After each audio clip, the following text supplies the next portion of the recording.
आज मैंने बोला था चैप्टर खत्म कराऊंगा, आज आ जाना। मैंने बच्चों से बोला था आज चैप्टर खत्म होगा, आप आ जाना।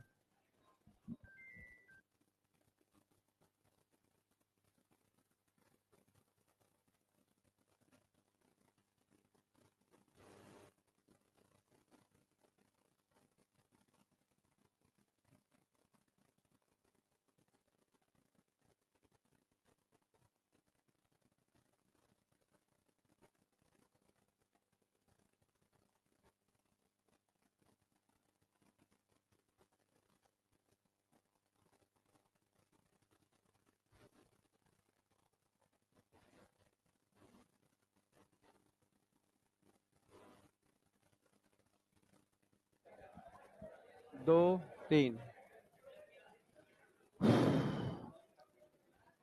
एक बार रिवीजन करा दूं पूरे चैप्टर का, या क्या? कल कराया था, फिर एक बार करा दूं, अपना काम पूरा कर दूं। समझ ना मेरी बात? हर इंसान को अपना काम पूरा करना है। मैं अपना 100% दे दूं, तभी तो एक्सपेक्ट कर पाऊंगा तुमसे 100% लेने की। तुम ये ना कह पाओ कि ये रह गया। समझ गए ना? तभी डंडा उठा पाऊंगा मैं। समझ में आया? हाँ। तो ठीक है, अपना मैं 100% दे रहा हूं। अपना मैं कोशिश करूंगा कि सिलेबस को कई बार रिवाइज करा दूं, पूरे सिलेबस को, ये डायरेक्टली इनडायरेक्टली। समझ रहे हो ना? जिससे कि फिर टेस्ट में मार्क्स कम आएंगे तो बनता है मेरा। समझ रहे हो ना? हाँ, फिर मेरा बनता है। फिर तुम ये नहीं कह सकते कि सर ये चीज रह गई थी या फलाना। अब तुम गायब ही हो जाओ तो उसकी तो जिम्मेदारी मेरी नहीं है ना। गायब हो गए जो आज, इनकी जिम्मेदारी मेरी नहीं है। चलो अब आ जाओ। बेटा इधर, ब्लैक कैप, क्या नाम है भाई इसका, उसका? सबसे इंपॉर्टेंट होता है रिवीजन, पूरा चैप्टर का रिवीजन। और जिनकी आंखें मेरी आंखों में नहीं होंगी ना, उन्हीं से क्वेश्चन पूछने वाला हूं मैं, सारे डिसऑर्डर डिसऑर्डर सारे के सारे, आंखों में आंखें डाल करके। हाँ बिल्कुल। कहां गया पीछे? आंखें। समझ रहे हो ना? हाँ। चलो, आई कांटेक्ट खतरनाक वाला होना चाहिए सबका। क्या कर रही है? उसे समझा रहा हूं, तू सेम वही काम कर रही है। जब रिवीजन हो ना, सब भूल जाओ, सब कलम नीचे रख दो, कॉपी बंद कर दो, एकदम फोकस सारे के सारे। सबसे पहले हमने बात की थी एकदम, हे पीछे, बिल्कुल मैं एग्जैक्ट बता रहा हूं, एनसीईआरटी लाइन टू लाइन। सबसे पहले हमने बात की थी व्हाट इज हार्मोन। मैं बिल्कुल स्टार्टिंग से स्टार्ट कर रहा हूं, यहां खत्म करूंगा, इसको यहां पर एंड कर दूंगा, एकदम बढ़िया तरीके से इस चैप्टर को ब्रेन की लाइब्रेरी में सेट कर दूंगा। ठीक है, फिर मैं आगे बढ़ूंगा, मतलब अगला चैप्टर। ठीक है, अगले राउंड के अंदर अगला चैप्टर बता देता हूं मैं, स्ट्रक्चरल ऑर्गेनाइजेशन करा रहा हूं, जिसमें 3 टॉपिक हैं। पहले सीक्वेंस में क्या आ रहा है तुम्हारे उसमें? स्ट्रक्चर आ रहा है ना, वही मैं पूछा है। 3 है, कॉकरोच है, फ्रॉग है और टिश्यू है। 3 टॉपिक हैं और कोशिश रहेगी 3 टॉपिक एक ही उसी 5 दिन के अंदर खत्म हो। नहीं होंगे तो हम एक्स्ट्रा टाइम लेकर के 6वें दिन करा देंगे। नहीं आया क्या? तो पर ये है कि एक राउंड में एक का टारगेट रखेंगे, बस बायोमोलिक्यूल छोड़ देना। तो बायोमोलिक्यूल में इस तरीके, बायोमोलिक्यूल अलग कंसेप्ट है उसका। क्या आदमी है भाई ये?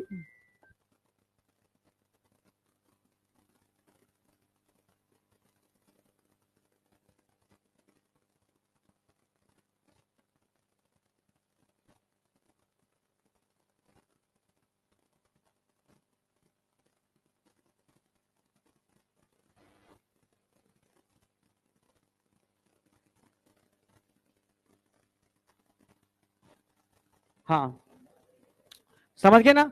बायोमोलिक्यूल में आपके हो नहीं सकता, 2 वीक ही लगेंगे, 2 राउंड लगेंगे, पर उसमें टॉपिक्स हैं। जैसे एक राउंड में हो सकता है मैं कार्बोहाइड्रेट और प्रोटीन पूरा करा दूंगा। समझ गए ना मेरी बात? अगले राउंड के अंदर तुम कार्बोहाइड्रेट प्रोटीन मल्टीपल टाइम क्या कर लोगे, पर वो ऐसा करना बायोमोलिक्यूल कि तुम्हें केमिस्ट्री में दिक्कत ना आए। समझ रहे हो? या बॉटनी में जब साइटोलॉजी वाले पार्ट में कुछ चीजें उसकी मिलेंगी, मैच करेंगी, ह्यूमन उसकी प्लांट फिजियो से चीजें मैच करेंगी उसकी। ठीक है, बहुत सारी चीजें मैच करती हैं वो तुम्हें कहीं दिक्कत ना आए। ठीक है, क्योंकि तरुण सर पढ़ा रहे हैं, वो कहीं ना कहीं जोड़ देते हैं वो उसको। ठीक है, क्योंकि वो भी बायोमोलिक्यूल पढ़ाते हैं। ठीक है, तो जैसे कोई चीज मैं पढ़ाता हूँ तो मेरा मन करता है मैं हर जगह उसको समझ रहे टांग दूं उसको। समझ में आया? तो मुझे नहीं लगता तुम्हें कोई दिक्कत आएगी इसलिए। ठीक है, वो भी उधर से कहीं ना कहीं कुछ अटैच कर रहे होंगे, और इधर से पूरा पार्ट मैं अटैच कर रहा हूँ, और मुझे पता है ऑर्गेनिक तुम्हें कौन पढ़ा रहा है, बीडी सर पढ़ा रहे हैं ना, तो वो भी कहीं ना कहीं कुछ ना कुछ तो लास्ट में जोड़ेंगे। समझ में आया? पर हमारी तीनों की कोशिश रहेगी कि अपना 100% देते हैं, जिससे कि तुम्हें कहीं कोई दिक्कत ना आए। क्लियर है बिल्कुल? ठीक है। तो बस ध्यान रखना, इस वीक स्ट्रक्चरल ऑर्गेनाइजेशन है, जो बच्चे आगे चल करके मेरा पढ़ते हैं, पढ़ करके आते हैं, तो वो पढ़ के आना। टिश्यू से मैं स्टार्ट करूंगा, टिश्यू के बाद कॉकरोच, और कॉकरोच के बाद एक लेक्चर के अंदर पूरा फ्रॉग। सीक्वेंस मैंने बता दी है, जो पहले पढ़ के आता है उसके लिए। ठीक है। सबसे पहले मैंने बात की थी भाई व्हाट इज हार्मोन, तो तीन बातें ध्यान रखना। मैं भाई क्लासिकल डेफिनेशन की बात नहीं कर रहा, मॉडर्न डेफिनेशन की बात कर रहा हूं, उसी पे क्वेश्चन आएगा। तीन बातें ध्यान रखनी है भाई। कैसे होते हैं हार्मोन? नॉन न्यूट्रिएंट, ठीक है, इंटरसेलुलर या इंट्रासेलुलर? इंटरसेलुलर। यूज कैसे होते हैं? ट्रेस अमाउंट के अंदर, क्योंकि एंजाइम नहीं है भर भर के यूज हो। ठीक है, समझ रहे हो? ये हार्मोन है, केमिकल मैसेंजर, ट्रेस अमाउंट में यूज होते हैं, सिग्नल को पहुंचाते हैं, सेल अपना काम करती है। सेकंड मैंने बात की थी बेटा, इसके अंदर दो टाइप की ग्लैंड्स थे, एक ऑर्गेनाइज्ड, एक अनऑर्गेनाइज्ड। अनऑर्गेनाइज्ड ग्लैंड मैं आज कराने वाला हूं। ठीक है, एक पैरा दे रखा है एनसीईआरटी का, समझा दूंगा। ठीक है, बाद बाकी का मैं अनऑर्गेनाइज्ड ग्लैंड करा चुका हूं हर चैप्टर के अंदर। हार्ट पढ़ाया तो कराया, किडनी पढ़ाई तो कराई, मतलब तुम्हें पता है। ऑर्गेनाइज पढ़नी है यहाँ पर। ठीक है, हाइपोथैलेमस को हमने ऑर्गेनाइज के अंदर नहीं रखा, अनऑर्गेनाइज के अंदर रखा है। बड़े छोटे छोटे इवेंट होते हैं ना, इससे तुम्हारी इंटरनल चीजें पता चलती हैं। जैसे इस बच्चे की कल बहुत सारी चीजें पता चली मुझे। ठीक है, तो चीजें मतलब ये होनी चाहिए, छोटी छोटी इंटरेक्शन बॉन्डिंग बढ़ाती हैं। समझते हो ना? आपस में तुम्हारी आपस की बॉन्डिंग बढ़ी होगी, हाँ या ना? ठीक है, हाँ, टीचर स्टूडेंट की भी बॉन्डिंग बढ़ती है। मतलब अच्छा लगा, कुल मिलाकर कल बहुत अच्छा लगा। ठीक है, नो डाउट। ठीक है, मतलब अंदर से कैसी फीलिंग आती है ना कि मतलब पॉजिटिव वेव्स आती हैं, अच्छा लगा। ठीक है, वापस आओ। ठीक है, थैंक यू उसके लिए सभी को। ठीक है, वापस स्टार्ट करते हैं। नहीं नहीं, बस बस बस, ठीक है, बस मन से निकला हो तो मन से स्वीकार कर लिया करो, कोई हल्ला मचाने की जरूरत नहीं है। ठीक है, आगे बढ़ते हैं। ठीक है, हमने बात की थी बेटा इसके बाद। ठीक है, ऑर्गेनाइज अनऑर्गेनाइज, ध्यान रखना है, हाइपोथैलेमस को इन्होंने ऑर्गेनाइज में नहीं डाला, अनऑर्गेनाइज मतलब जिक्र ही नहीं किया, क्योंकि वो ब्रेन का पार्ट है। समझ रहे हो ना मेरी बात? चलो, फिर हमने बात की थी यहाँ पर पिट्यूटरी से स्टार्ट की। अब स्टार्ट ही कर दे रहा हूं। पिट्यूटरी की बात करते हैं, दो लोब होते हैं, एंटीरियर पोस्टीरियर। प्रॉपर रिवीजन कर रहे हैं हम लोग एकदम परफेक्टली। टाइम मत देखना, ये छोटा सा टॉपिक है, यूं उड़ा दूंगा। समझ में आया? सुनो, कुछ नहीं है। गोनैड्स एक्चुअल में हम रिप्रोडक्शन में पढ़ाते हैं डिटेल्ड में, पर फिर भी टाइम है तो मैं गोनैड्स पूरा ही करा दूंगा। ठीक है, मैकेनिज्म सारी करा दूंगा। पेनक्रियास फिर है छोटा सा। ठीक है, एक्शन मैकेनिज्म एक सिंगल स्लाइड पर करा देता हूं मैं, वो ट्रिक है मेरी। ठीक है, तो इसलिए अब तुम ये समझो कि एकदम इस चैप्टर को आज क्या करना है, एकदम बिल्कुल सेट कर लेना है। ठीक है, मैं पूछूंगा फंक्शन अभी तुमसे, मतलब यहां से जब मैं बाहर निकलूंगा तो ये सुनिश्चित करके निकलूंगा, कुछ भी पूछ लो उनसे, नहीं आया क्या? ऐसा होना चाहिए। तो पूरा फोकस करना अभी रिवीजन पर। ठीक है, तो रिवीजन की बात चल रही थी, तो मैंने क्या कहा, सबसे पहले पिट्यूटरी के दो लोब होते हैं, एंटीरियर पोस्टीरियर। एंटीरियर लोब की बात करता हूं, इट इज द पिट्यूटरी, देखिए posterior lobe is the part of hypothalamus. Posterior lobe को हम न्यूरो हाइपोफाइसिस बोलते हैं, क्योंकि हाइपोथैलेमिक न्यूरॉन ही बना रहे हैं पोस्टीरियर पिट्यूटरी को। जबकि एंटीरियर पिट्यूटरी की बात करता हूं, उसको एडिनो हाइपोफाइसिस बोलते हैं। एक्चुअल में एडिनो हाइपोफाइसिस पिट्यूटरी है, इसके हार्मोन इसी के अंदर बनते हैं और रिलीज होते हैं, जबकि हाइपोथैलेमस के हार्मोन, ठीक है, पोस्टीरियर पिट्यूटरी से निकलते हैं, बनते नहीं है। क्लियर है बिल्कुल? तो जब इसी के अंदर बन रहे हैं तो बनाने के लिए हाइपोथैलेमस उसको रेगुलेट करता है पोर्टल सिस्टम के थ्रू। हाइपोथैलेमस रिलीजिंग और इनहिबिटिंग हार्मोन रिलीज करता है, तब एंटीरियर पिट्यूटरी में मिलने वाले ट्रॉफिक सेल जो 5 प्रकार के होते हैं, वो इन हार्मोन को बनाते हैं और रिलीज करते हैं। 5 प्रकार के ट्रॉफिक सेल बताए थे। सबसे पहले ग्रोथ हार्मोन बनाने वाले ट्रॉफिक सेल, जिनको सोमैटोट्रॉफिक सेल बोलते हैं। क्लियर है? दूसरे मैंने बताए थे थायरोक्सिन, थायराइड के हार्मोन बनाने वाले ट्रॉफिक सेल, जिसको हम बोलते हैं एक तरीके से थायरोट्रॉफ। तीसरे बताए थे मैंने गुनैडोट्रॉफ। चौथे बताए थे मैंने लैक्टोट्रॉफ। एक और बताए थे मैंने कॉर्टिकोट्रॉफ। इन सेल्स के अंदर हाइपोथैलेमिक स्टिमुलेशन से हार्मोन बनते हैं, फिर वो रिलीज होते हैं, बनते हैं फिर वो रिलीज होते हैं। हाँ, हाइपोथैलेमस इनके बनने को रोक भी देता है डोपामिन और सोमैटोस्टैटिन की हेल्प से। हाँ, कुछ हार्मोन ऐसे होते हैं, ठीक है, जिनके कोई इनहिबिटरी हार्मोन नहीं होते, वो अपना खुद का इनहिबिशन फीडबैक इनहिबिशन से कर लेते हैं। क्लियर है? बट डोपामिन ध्यान रखना है आपको, किसको इनहिबिट करता है? और सोमैटोस्टैटिन किसको करता है? सोमैटोट्रोफिक हार्मोन को। क्लियर है बिल्कुल। सोमैटोकाइनिन ग्रोथ हार्मोन रिलीजिंग हार्मोन को बोलते हैं, सोमैटोट्रोफिन ग्रोथ हार्मोन को बोलते हैं, somatostatin growth hormone inhibiting hormone को बोलते हैं। इसमें कोई डाउट था? बहुत बढ़िया, ठीक है। हाइपोथैलेमिक हार्मोन यहीं पर कवर हो गए आपके, ठीक है। फिर हमने इसके बाद बात की थी, ठीक है। अब मैं एक एक करके चल रहा हूं, ग्रोथ हार्मोन की बात कर रहा हूं। ग्रोथ हार्मोन की बात करते हैं, दो काम करते हैं। क्या करते हैं? ये रिलीज करते हैं growth stimulating factor. Growth stimulating factor cartilage की ग्रोथ को कंट्रोल करते हैं, बोन की ग्रोथ को कंट्रोल करते हैं, फैट प्रोटीन कार्बोहाइड्रेट के मेटाबॉलिज्म को कंट्रोल करते हैं, इनडायरेक्टली ब्लड ग्लूकोज लेवल बढ़ाने का काम करते हैं। मतलब अगर इनका लेवल बढ़ जाए तो आपके ब्लड के अंदर ग्लूकोज का लेवल बहुत ज्यादा बढ़ जाएगा। इसको डायबिटोजेनिक इफेक्ट बोलते हैं, लाइक अ डायबिटीज। क्लियर है बिल्कुल। डिसऑर्डर की बात की जाए तो डिसऑर्डर सारे एक साल कंपाइल करना, घर जाकर के डिसऑर्डर का एक पेपर बनाना, एंडोक्राइन के डिसऑर्डर, ठीक है। इधर ग्लैंड्स लिख देना जो जो डिसऑर्डर कराए हैं, ठीक है। ठीक है, डेफिशिएंसी डिसऑर्डर लिख देना सारे के सारे, hypo hyper hypo hyper hypo hyper hypo hyper. भाई एक बार लिख लोगे डिसऑर्डर जिंदगी भर याद रहेंगे, ठीक है। रिवीजन के टाइम पर यही देखना है, ठीक है। बाद फंक्शन तो याद रहते हैं क्योंकि मैंने सब फंक्शन रटाए नहीं है, तो मैं हर फंक्शन का कॉज कंसेप्ट बताया है, ठीक है। अब आगे बढ़ते हैं। डिसऑर्डर में हाइपो और हाइपर, हाइपो की वजह से पिट्यूटरी डॉफिज्म हो जाती है, मिड गिट बोलते हैं, सर्कस के बोने। ऐसे बच्चे मेंटली सेक्सुअली नॉर्मल होते हैं बट फिजिकली डॉफ होते हैं।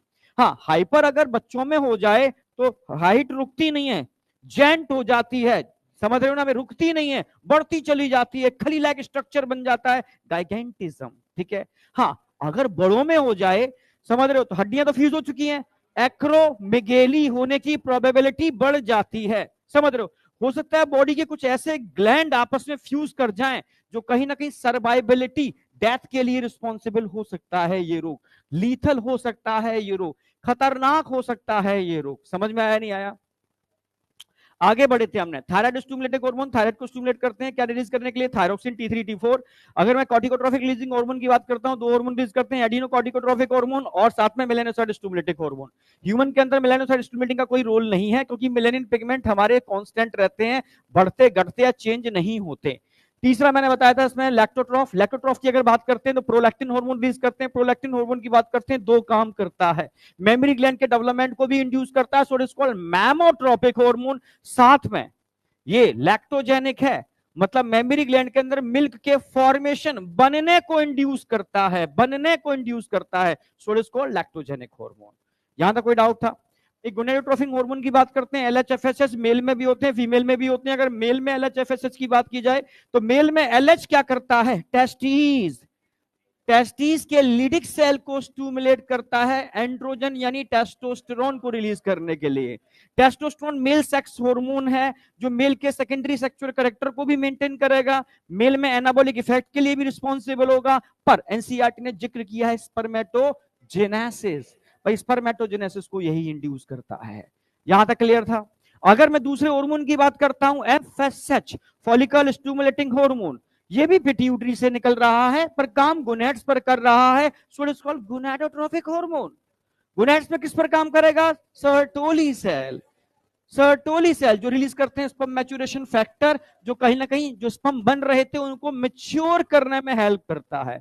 यानी इनडायरेक्टली कहा जाए स्पर्मेटोजेनेसिस में एलएच और एफएसएच दोनों काम कर रहे हैं, लीडिक सेल सर्टोली सेल दोनों काम कर रहे हैं, तब जाकर के एक स्पर्म परिपक्व मैच्योर होता है। कोई डाउट बेटा? फिर फाइनली फीमेल में बात की थी, एफएसएच की नाम ही छुपा हुआ है, फॉलिकल स्टिमुलेटिंग हार्मोन। ऐसे हार्मोन जो फॉलिकल को स्टिमुलेट करते हैं, फॉलिकल को डेवलपमेंट को स्टिमुलेट करते हैं। जैसे जैसे फॉलिकल का डेवलपमेंट होता जाएगा, साइज बड़ा होता जाएगा, primary secondary tertiary Graafian follicle में कन्वर्ट होगा, no doubt number of follicular cell बढ़ना चालू हो जाएंगे।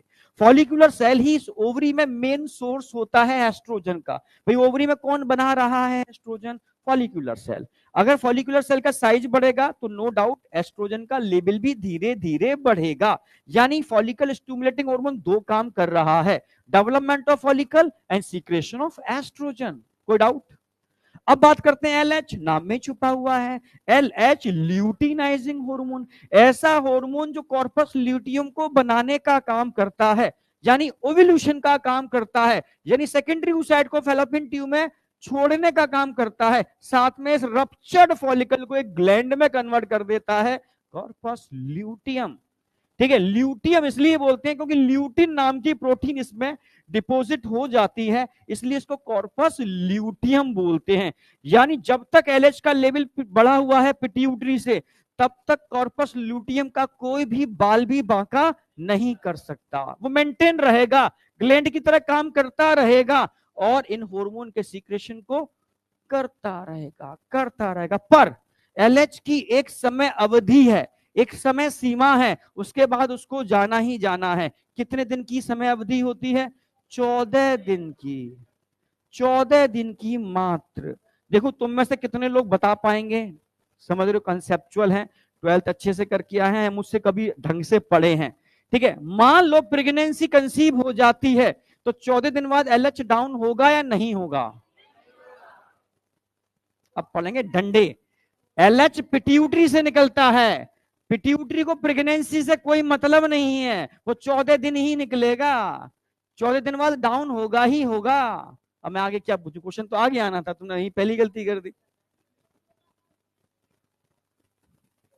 तो वो क्वेश्चन तो आगे आता, तुमने पहले ही गड़बड़ कर दी। क्वेश्चन ये था कि अगर एलएच 14 दिन बाद चला जाएगा तो कॉर्पस ल्यूटियम के साइज को अब आगे कौन बढ़ाएगा? कौन था ये प्रोजेस्टेरोन वाला? तो ये मुझे मत देखो, ये तुम मेडिकल कॉलेज में पहुंच जाओगे ना, बहुत मजे करोगे, समझ रहे हो ना? ये मस्ती होती है, रिलैक्स, ये नेचुरल रहा करो एकदम। ठीक है, कोई हंसी तो लेगा, किसी को हंसाना भी एक पुण्य का काम होता है, तू जानती नहीं है, समझ रहे हो? आज की इस डिप्रेस दुनिया के अंदर आदमी मरा जा रहा है, तुम दो उसकी थोड़ी स्माइली ले आओ उसके चेहरे पर, समझ रहे हो, ये करके कुछ भी करके। ठीक है, तो ये भी बहुत बढ़िया काम है। ठीक है, अब कौन बताएगा, जरा मुझे बताओ, हाथ उठाओगे, बोलोगे नहीं, कौन है जो कॉर्पस ल्यूटियम के स्ट्रक्चर को मेंटेन करेगा ड्यूरिंग प्रेगनेंसी 14 दिन के बाद? हाथ उठाओ, बस बस हाथ उठाओ, है एक ही है बस। ये क्या है, तुझे आता है, तू बता ना भाई, तेरी अपनी जिम्मेदारी है, किसकी जिम्मेदारी है? जब नीट का एग्जाम देने, तू देखिया छोड़, मुझे छोड़, तू देखिया। हाँ, कोई तुम में से बताएगा क्या? एक तो डरा मत करो, गलती तो हो जाएगा, बस बता।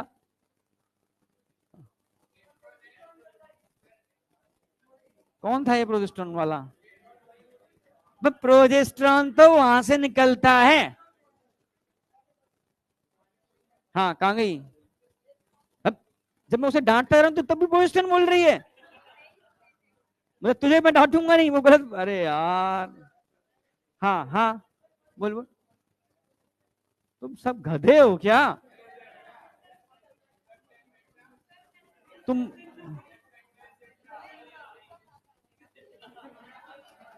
मैं हार्मोन का नाम पूछ रहा हूं भाई। ओ प्लेसेंटा, देखो सुनो, तुम गधे हो। अरे ये बताएगा ना भाई, कहां गया मेरा, ढूंढ रहा था मैं इसको। हाँ, कोशिश कर, गलती हो जाएगा, हो जाने दे। है एफएसएस नहीं, देखो तुम भूल क्यों गए, एक प्यारा सा हार्मोन था, ह्यूमन कोरियोनिक गोनाडोट्रोफिन। कब निकलता है? जब प्रेगनेंसी कंसीव होती है, is a indicator of pregnancy. Urine में आ रहा है, इंडिकेटर हो गया प्रेगनेंसी है। बस प्रेगनेंसी मेंटेन, मैंने कहा कॉर्पस ल्यूटियम को कौन मेंटेन करता है? कॉर्पस ल्यूटियम को कौन मेंटेन करता है? क्योंकि एलएच मेंटेन करता है, आप बोलोगे, पर एलएच की अवधि 14 दिन ही तो है। अगर प्रेगनेंसी कंसीव हो जाती है तो अब कौन मेंटेन करेगा?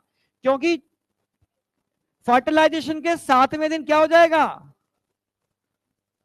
अरे फर्टिलाइजेशन के 7वें दिन क्या हो जाएगा? वो धीरे धीरे कहां पहुंच जाएगा? यूट्रस में। और इम्प्लांटेशन, इम्प्लांटेशन होने का मतलब है कि एग के चारों तरफ एक लेयर होती है, ट्रोफोब्लास्ट रिलीज करती है कोरियोनिक गोनाडोट्रोफिन। और जैसे ट्रोफोब्लास्ट यूट्रस से जुड़ती है तो बनती है कोरियन। क्या बनती है? कोरियन। फिर वो ट्रोफोब्लास्ट कोरियन में कन्वर्ट हो जाती है विलाई लाइक स्ट्रक्चर में, फिर वो कोरियन काम करेगी, वही कोरियन आगे जाके प्लेसेंटा बनाएगी। कौन सा hormone? Human chorionic gonadotrophin. Gonadotrophin यानी एक्ट एज गोनाडोट्रोफिन, कोरियन से निकलने वाला गोनाडोट्रोफिन। अब भूलोगे कभी भाई एलएचएफएसएस क्या है? गोनाडोट्रोफिक हार्मोन। जब ये नहीं है तो कौन है जो गोनाडोट्रोफिक हार्मोन की तरह बिहेव करेगा? Human chorionic gonadotrophin. अब भूलोगे कभी? बस ये हुई ना बात। तब उसकी जिम्मेदारी की भाई जब तक प्रेगनेंसी रहेगी एलएच तू चिंता मत कर, तेरा काम मैं करूंगा और कॉर्पस ल्यूटियम को मेंटेन रखूंगा, क्योंकि अब मुझे प्रेगनेंसी मेंटेन करनी है। पर कॉर्पस ल्यूटियम की भी एक अवधि है, ज्यादा समय तक नहीं वो मेंटेन रह सकता। बताओ, सिर्फ 12 वीक, 3 महीने, पहला ट्राइमेस्टर। उसके बाद कॉर्पस ल्यूटियम कहता है यार एम्ब्रियो बहुत बड़ा हो चुका है, मेरी बस की बात नहीं है, अब तू देख, तू खुद देख। तब प्लेसेंटा कहता है चिंता की बात नहीं है, मैं विकसित हो चुका हूं, मैं इतना बलवान हो चुका हूं कि इस एम्ब्रियो को मेंटेन कर लूंगा। तब फिर पूरा भार उठाता है placenta, act as endocrine gland, सारे हार्मोन खुद बनाना चालू कर देता है। आई या नहीं आई? और वो अब कहां से आ गया एल्बिकेंस? जब प्रेगनेंसी कंसीव हो रही है तो एल्बिकेंस में क्यों कन्वर्ट होगा भाई? वो तो डिजेनरेट करने को बोलते हैं, या डिजेनरेट नहीं करेगा, ये मेंटेन रहेगा उतना ही छोटे साइज का जब तक प्रेगनेंसी है, पर वो प्रेगनेंसी को होल्ड करने में सक्षम नहीं है। कॉर्पस ल्यूटियम कॉर्पस एल्बिकेंस में तब कन्वर्ट होता है जब फर्टिलाइजेशन नहीं होता। आई या नहीं आई?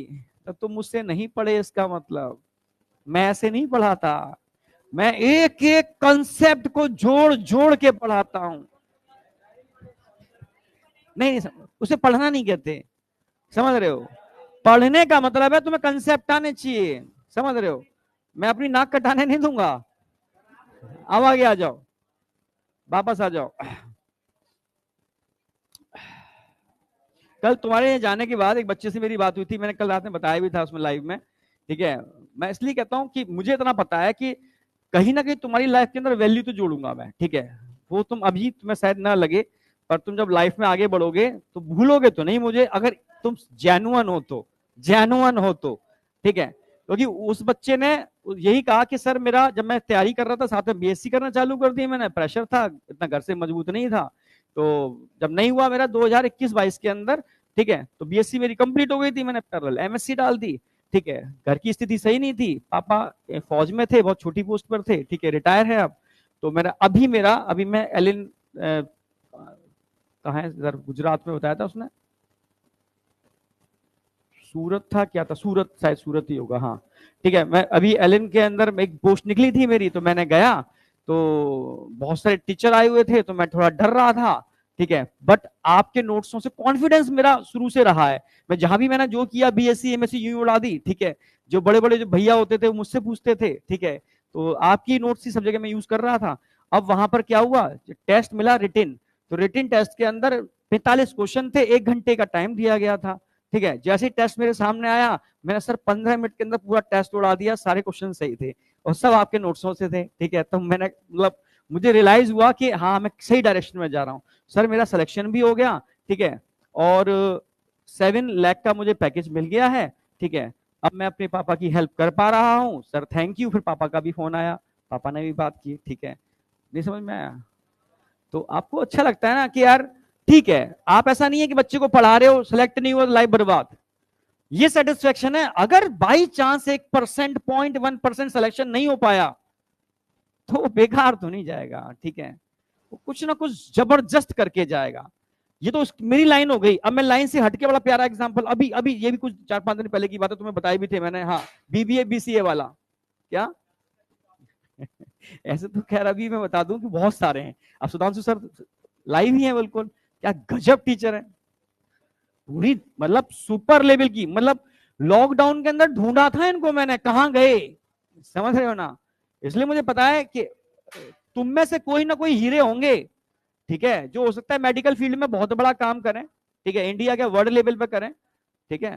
हो सकता है किसी ना किसी फील्ड में अच्छा करें। उस दिन मैंने बीबीए बीएससी वाला एग्जांपल दिया था, एग्जैक्ट जेन्युइन है, ठीक है, उसको बहुत अच्छे लेवल पर, यूनिवर्सिटी लेवल पर प्राइज मिला है, अब नेशनल लेवल पे बच्चा जा रहा है, स्ट्रेटेजी यही यूज कर रहा है, पर पढ़ाई मेरी यूज नहीं कर रहा, पर स्ट्रेटेजी वो यही यूज कर रहा है। इसलिए मैं कहता हूं स्ट्रेटेजी भी तुम्हारी काम आने वाली है, कंटेंट तो काम आएगा ही आएगा। इसलिए मैं कहता हूं कि तुम बस अगर सीरियस हो, वास्तव में जेन्युइनली फॉलो कर रहे हो टीचर को, तो आप कहीं ना कहीं अपनी लाइफ के अंदर वैल्यू ऐड जरूर होगी आपकी लाइफ में, ये गारंटी है। ठीक है, चलो खैर वापस आ रहा हूं मैं, यहां तक कोई डाउट बेटा? आप ध्यान रखना, कंसेप्ट कंसेप्ट अब मत गड़बड़ करना, आज तुमने थोड़ा दिल तोड़ दिया है मेरा। ठीक है, LHLS लोग बोल करके, ठीक है, FSS बोल करके, पर ऐसा मत करना। ठीक है, कंसेप्ट समझ में आ गया ना? चलो, अब ये गोनेडोट्रोफिक वाला कंसेप्ट क्लियर है। अब मैं आगे बढ़ता हूं, पिट्यूटरी हाइपोथैलेमस हमारा कंप्लीट था, मैंने पीनियल ग्लैंड बताई थी आपको, पोस्टीरियर लोब के हार्मोन में तो कोई दिक्कत है नहीं भाई, ADH है और ऑक्सीटोसिन है। ऑक्सीटोसिन के रिसेप्टर दो जगह होते हैं, मेमोरी ग्लैंड के अंदर और यूट्रस के ऊपर।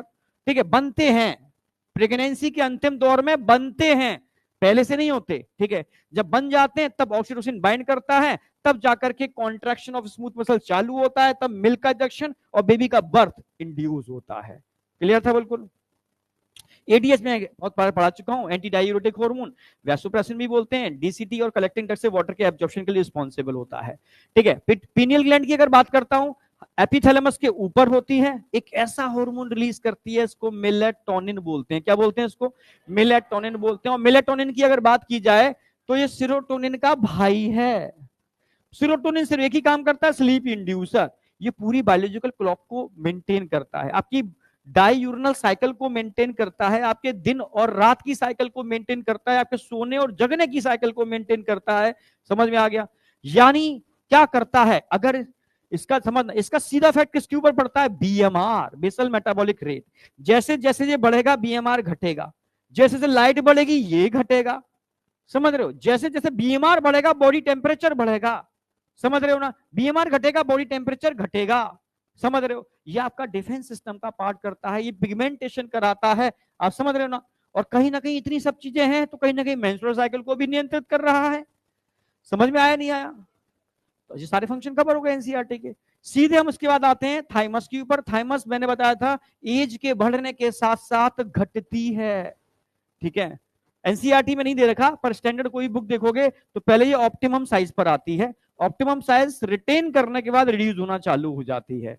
एनसीईआरटी में तो लाइन दे रखी है कि छोटे बच्चे के अंदर सबसे बड़ी होती है और फिर आगे जाके छोटी होना चालू हो जाती है, ओल्ड एज पर्सन के अंदर बहुत छोटी हो जाती है, और ये थाइमोसिन नाम के हार्मोन को निकालना बंद कर देती है, जिसकी वजह से इम्यून सिस्टम वीक हो जाता है। नॉर्मल केस में थाइमोसिन आपकी बी लिम्फोसाइट और टी लिम्फोसाइट दोनों को इंड्यूस करता है, यानी ह्यूमोरल और सेल मीडिएटेड दोनों इम्यूनिटी को इंड्यूस करने के लिए रिस्पॉन्सिबल होता है। कोई डाउट? इसके बाद कौन सी ग्लैंड आई? थायराइड, बहुत इंपॉर्टेंट। थायराइड की बात करता हूं, बायलोब्ड होती है, दोनों स्थमस से जुड़े होते हैं जो कनेक्टिव टिश्यू हैं। ये ट्रैकिया के लेफ्ट और राइट साइड में होती है। अगर थायराइड की बात की जाए तो थायराइड के अंदर एनसीईआरटी बोलती है छोटे छोटे फॉलिकल्स होते हैं और इन फॉलिकल के अराउंड एक फ्लूइड होता है, इसको स्ट्रोमल फ्लूइड बोलते हैं। एनसीईआरटी समझ, लाइन टू लाइन बोल रहा हूं मैं, कोशिश कर रहा हूं। ठीक है, अगर फॉलिकल की बात की जाए तो इन फॉलिकल के अंदर एक स्टोर्ड फॉर्म में हार्मोन बनता है, इसको हम थायरोग्लोबुलिन बोलते हैं, थायरोग्लोबुलिन बोलते हैं, stored form of the thyroxine. कोई डाउट बेटा? Store form of the thyroxine. कोई डाउट? फिर मैंने बात की थी बेटा इसके अंदर, दूसरी बात समझना। ठीक है, अगर आपसे कहा जाए कि थायरोक्सिन किस अमाइनो एसिड की आइडोनेटेड फॉर्म है, टायरोसिन अमाइनो एसिड की आइडोनेटेड फॉर्म है। दूसरा कहा जाए थायराइड में क्या कोई और भी सेल होते हैं जो थायराइड के डिफरेंट टाइप के हार्मोन को रिलीज करते हैं? Yes, parafollicular cell. Parafollicular cell is a part of thyroid. Parafollicular cell is a part of thyroid. ठीक है, और पैराफॉलिक्यूलर सेल क्या रिलीज करते हैं? पैराथॉर्मोन, यानी सॉरी, पैराफॉलिक्यूलर सेल क्या रिलीज करते हैं? थायरोकैल्सिटोनिन। पैराथॉर्मोन पैराथायरॉइड ग्लैंड से निकलेगा। थायरोकैल्सिटोनिन, गलत बोलता है, मुझे भी गलत बुलवा देता है। ठीक है, थायरोकैल्सिटोनिन, TCT। तो TCT और PTH दोनों मिलकर के ब्लड कैल्शियम लेवल को रेगुलेट करने का काम करते हैं। बस इतना है। TCT की अगर बात की जाए तो TCT ब्लड कैल्शियम लेवल कम करेगा या ज्यादा करेगा? कम करेगा, ज्यादा करेगा? क्लियर है बिल्कुल? थायरोकैल्सिटोनिन दो काम करेगा, कैल्शियम को पकड़ पकड़ के बोन के मैट्रिक्स में डालेगा। ठीक है, हाँ, अगर फिर भी रह जाता है तो उसको समझ रहे हो ना, बाहर का रास्ता दिखाएगा, पानी डालकर झाड़ू लगा देगा, बाहर नहीं आया क्या, आ गया, चलो ये भी क्लियर है। अब थायरोक्सिन की बात करता हूं। अगर थायरोक्सिन की बात की जाए तो एक्चुअल में थायराइड ग्लैंड से निकलता है थायरोक्सिन, समझना। पर यहां जो थायरोक्सिन होता है वो कैसे बनता है, थायरोग्लोबुलिन प्रोटीन में टायरोसिन अमाइनो एसिड का आइडोनेशन हो जाता है। आइडोनेशन होने पर दो टाइप के टायरोसिन अमाइनो एसिड बनते हैं, मोनो आइडोनेटेड टायरोसिन और डाई आइडोनेटेड टायरोसिन।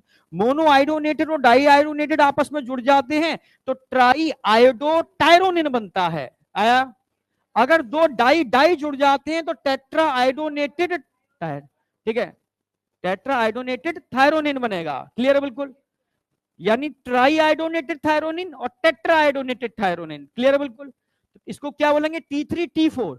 ठीक है, पर जो T3 है वो बहुत कम बनता है, 10 से 20%। हाँ, मैक्सिमम कौन सा बन रहा है, 80 से 90%, T4। तो एक्चुअल में जो T4 है वो है थायरोक्सिन, पर वो इनएक्टिव फॉर्म में बन रहा है, काम का नहीं है। समझ में आया, जो उसकी एक्टिव फॉर्म में बहुत माइन्यूट सी बन रही है, मात्र 10 से 20%। समझ में आया, पर उसको आप जो एक्टिव फॉर्म है उसको आप डायरेक्ट थायरोक्सिन नहीं बोल सकते, it is activated form of, ठीक है, थायरोक्सिन ऐसे बोल सकते हो तो चलेगा। ठीक है, समझ में आया नहीं आया, थायरोक्सिन किसको बोलोगे, ट्राई आयोडो, ठीक है, सॉरी, टेट्रा आयोडो थायरोनिन, याद रहेगा। चलो, पर चिंता की बात नहीं है, हमारे पास लिवर है, हमारे पास जिगर है, नहीं आया क्या, जिगरा है, ठीक है, हाँ जिगरा, ठीक है, पर जिगरा आज के डेट में लोगों का वीक हो रहा है, ऑयली फूड, बाहर का खाना, ठीक है, थोड़ा ध्यान रखना यार। बच्चों का फोन आ रहा है कि तबीयत थोड़ी बिगड़ रही है, हॉस्टल के खाने में ये वो फलाना ठिकाना, थोड़ा केयर करना, हाँ मैं समझ रहा हूँ। ठीक है, तो जिगरे को बचा के रखना है, समझ रहे हो। हाँ, क्योंकि बहुत सारे काम करने हैं, एमबीबीएस करनी है, पीजी करनी है भाई, बहुत सारे आपको टारगेट क्रैक करने हैं, ऐसा थोड़ी ना है। तो जिगरे को बचा के रखना है। क्लियर है, तो जिगरा यहाँ पर क्या काम करेगा, T4 को T3 में कन्वर्ट कर देगा, और T3 is the active form of thyroxine. क्या काम करेगा, बीएमआर को कंट्रोल करेगा, नंबर 1। नंबर 2 क्या काम करेगा, अब तुम बोलो, एराथ्रोपोइसिस को इंड्यूस करेगा, ठीक है, और क्या काम करेगा, वाटर इलेक्ट्रोलाइट बैलेंस को मेंटेन करेगा, और क्या काम करेगा, ब्लड ग्लूकोज लेवल को मेंटेन करेगा, यानी फैट प्रोटीन कार्बोहाइड्रेट के मेटाबॉलिज्म को इंड्यूस करेगा। आया नहीं आया, और क्या बचा, बिल्कुल भाई, ब्लड ग्लूकोज लेवल बढ़ रहा है तो डायबिटोजेनिक इफेक्ट बोलोगे इसको। और कोई फंक्शन बताया था मैंने, सारे हो गए एनसीईआरटी के। क्लियर है बिल्कुल, अब आगे बढ़ते हैं। ठीक है, अब क्या आएगा इसके बाद, पैराथायरॉयड ग्लैंड। पैराथायरॉयड ग्लैंड की बात करते हैं, नींद तो नहीं आ रही है ना, पैराथायरॉयड ग्लैंड की बात करते हैं तो पीटीएच, ये उल्टा काम करेगा, एंटागोनिस्टिक है थायरोकैल्सिटोनिन का, उल्टा। अगर वो कैल्शियम कम कर रहा है तो कैल्शियम बढ़ाएगा, समझ रहे हो, कैसे बढ़ाएगा, ये लेटर लिखेगा, पत्र लिखेगा, दो जगह भेजेगा, एक किसके पास, ऑस्टियोक्लास्ट के पास, दूसरा किडनी के जेजी सेल के पास, दोनों से कहेगा कुछ भी करो, कैसे भी करो, ब्लड कैल्शियम लेवल बढ़ाओ। तो जो उस पर अपनी क्षमता होगी वही तो काम करेगा। जैसे थायरोकैल्सी, जैसे मैक्रोफेज की बात करेंगे तो कैल्शियम वो क्या काम करेंगे, बोन को तोड़ना चालू कर देंगे तो ब्लड कैल्शियम लेवल बढ़ जाएगा। ठीक है, और जेजी सेल की बात करेंगे तो वो कैल्सिट्रायोल रिलीज कर देगा, वो गट से कैल्शियम का एब्जॉर्प्शन कराना चालू कर देगा, फाइनली ब्लड कैल्शियम लेवल बढ़ जाएगा। हाँ,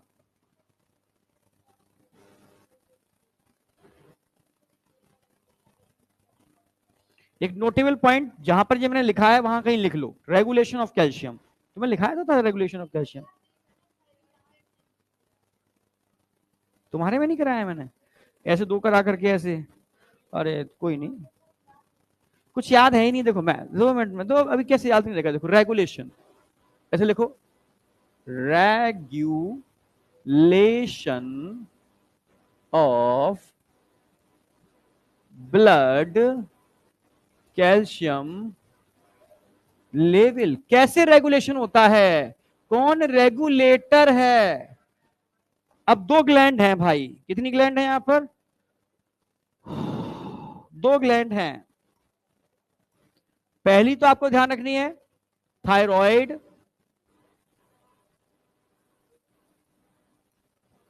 दूसरी ध्यान रखनी है पैराथायरॉयड, पैरा थायरॉयड, दोनों एक दूसरे के क्या है, एंटागोनिस्टिक। भाई थायराइड कौन सा हार्मोन निकालेगी? T C T. पैराथायराइड कौन सा हार्मोन निकालेगी?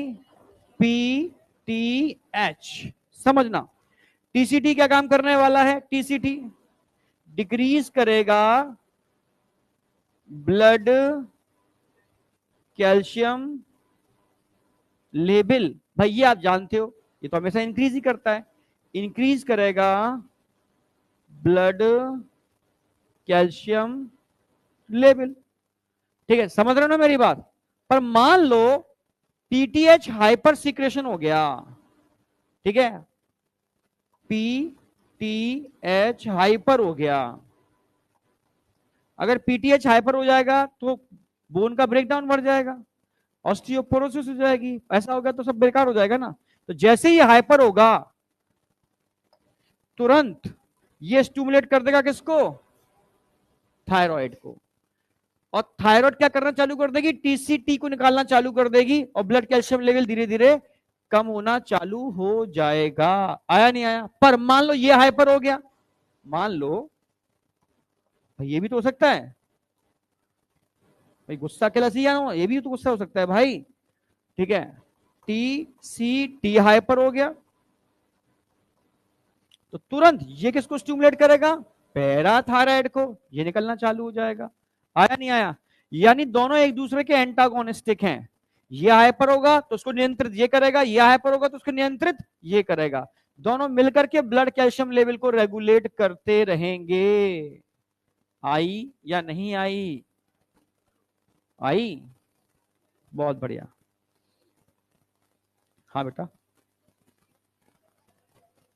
हाँ हाँ, ऐसे याद रखो, पैराथायराइड ग्लैंड हमेशा, पैराथायराइड ग्लैंड अलग है, ठीक है।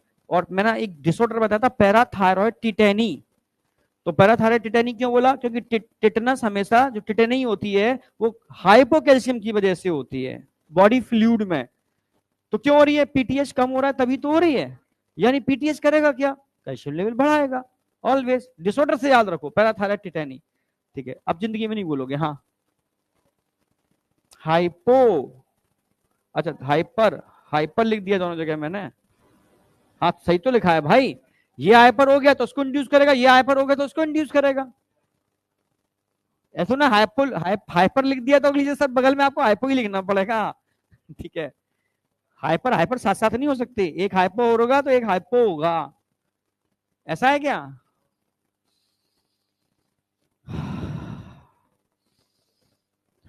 अब आगे बढ़ रहा हूं, ठीक है। अरे ये जरा सा क्या लिख रहे हो यार। अब बात करते हैं हम किसकी? इसी की नहीं, अब बात करते हैं हम किसकी? डिसऑर्डर। अगर मैं डिसऑर्डर की बात करता हूं तो बताओ, थायरोक्सिन की कमी से कौन सी रोग होते हैं? तीन डिसऑर्डर होंगे हाइपो की वजह से, एक डिसऑर्डर होगा हाइपर की वजह से। हाइपो में मैंने बताया था आपको, अगर अगर हाइपो किसी नॉर्मल इंसान को होता है आयोडीन की कमी से, समझना आयोडीन की कमी से, तो साइज ऑफ थायराइड क्या हो जाएगा? बढ़ जाएगा। इसको घेंगा बोलते हैं या सिंपल ग्वाइटर। ठीक है, अगर किसी प्रेगनेंसी के टाइम पर मदर के अंदर इसका सीक्रेशन कम हो जाए तो बेबी एबनॉर्मल हो जाएगा, क्रिटिनिज्म बोलते हैं। ऐसा baby mentally physically sexually retarded होता है, उसका आईक्यू लो होता है। दूसरा, तीसरा मैंने बताया था उसकी डीफ म्यूटिज्म होती है, मतलब सुनने और बोलने की क्षमता नहीं होती। उसकी स्किन बहुत थिक हो जाती है, इसको क्रिटिनिज्म बोलते हैं। क्या बोलते हैं इसको? क्रिटिनिज्म। इसमें कोई डाउट था? ठीक है, और अगर मैंने बताया था किसी एडल्ट फीमेल में हाइपो हो जाए तो मेंस्ट्रुअल साइकिल डिस्टर्ब हो सकती है। यहां तक कोई डाउट था? एकदम क्लियर था।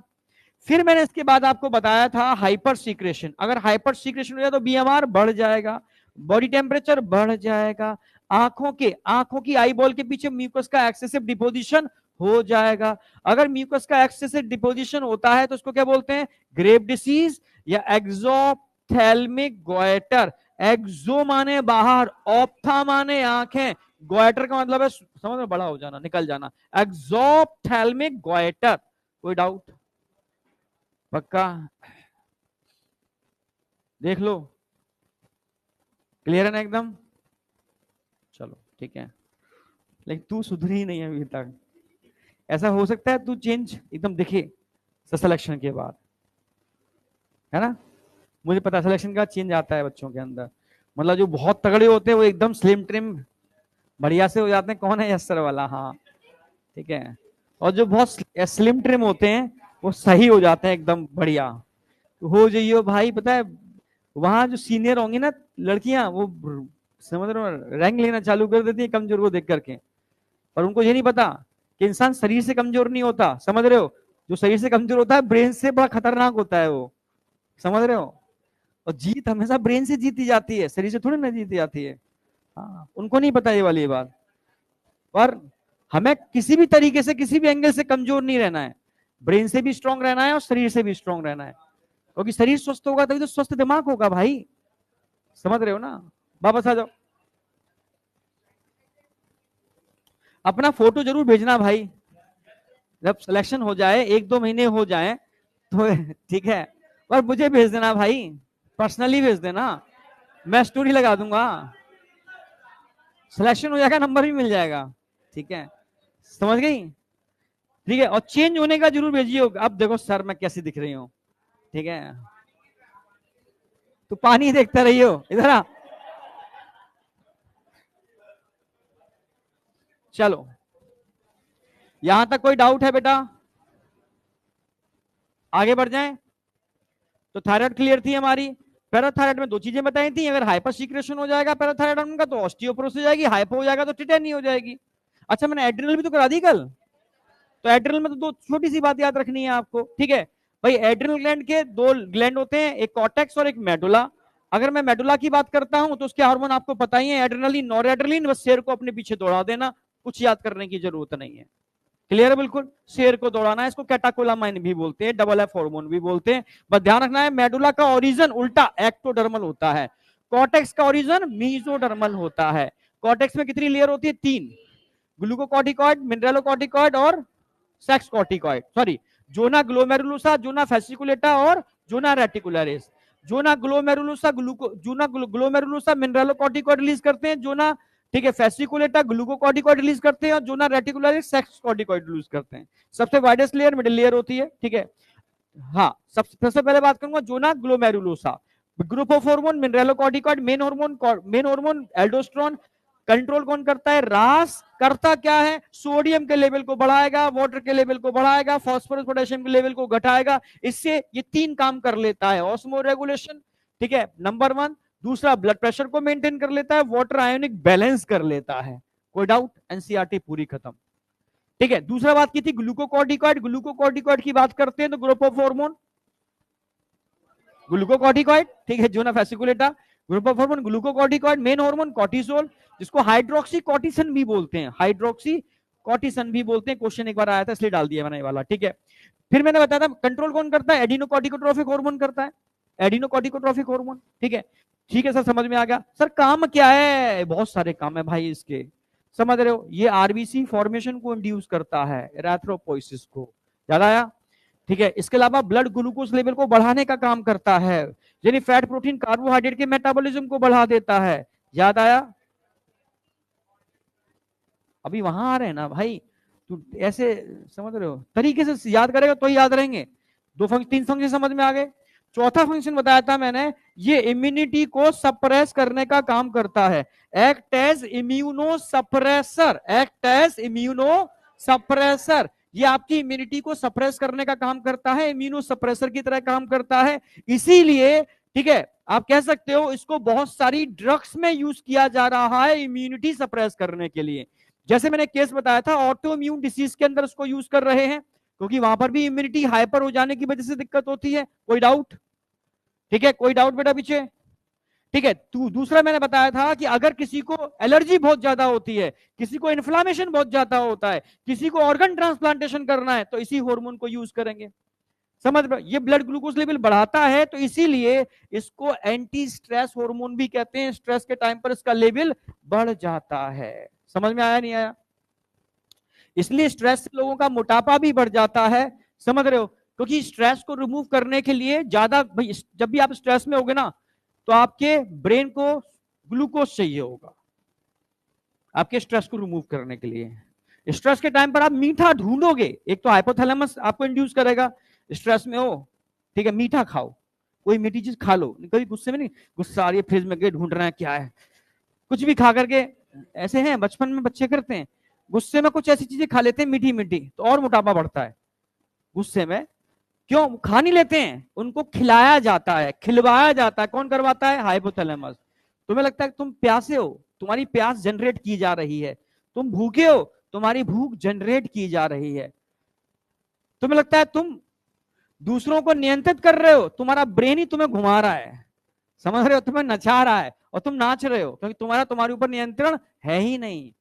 तभी तो मैं क्यों कहता हूं मेडिटेशन क्यों जरूरी है, थोड़ी सी एक्सरसाइज योगा जो तुम बच्चों से मैं कहता हूं करो, कुछ भी मतलब एक्टिविटी क्यों जरूरी है, धीरे धीरे अपने इंटरनल ऑर्गन को मजबूत बनाओ, मेडिटेशन से अपने ब्रेन को अपने बस में करो, कंट्रोल के अंदर, ठीक है, जो भी गड़बड़ वो करने की कहे, देखता हूं कैसे कर, तू कहता है मैं करूंगा ही नहीं, नहीं आया क्या, जब तुम आदत में डालोगे ना तब धीरे धीरे आएगा, समझ रहे हो, जैसे 2 घंटे पढ़ लोगे ना तो ये कहेगा अरे बहुत पढ़ लिया, चल बाहर, ठीक है, समझ रहे हो ना, मस्ती करके आते हैं, समझ लो ये बड़बड़ गड़बड़ कर रहा है, वो तुम्हें ऐसी ऐसी लुहावनी चीजें दिखाएगा और तुम्हें बहकाने की कोशिश करेगा, समझ रहे हो, बगल में मोबाइल होगा, वो कहेगा उठा मोबाइल, डोपामाइन रिलीज होगा, नहीं आया क्या, तो डोपामाइन के लिए वो तुमसे कुछ भी करवा लेगा।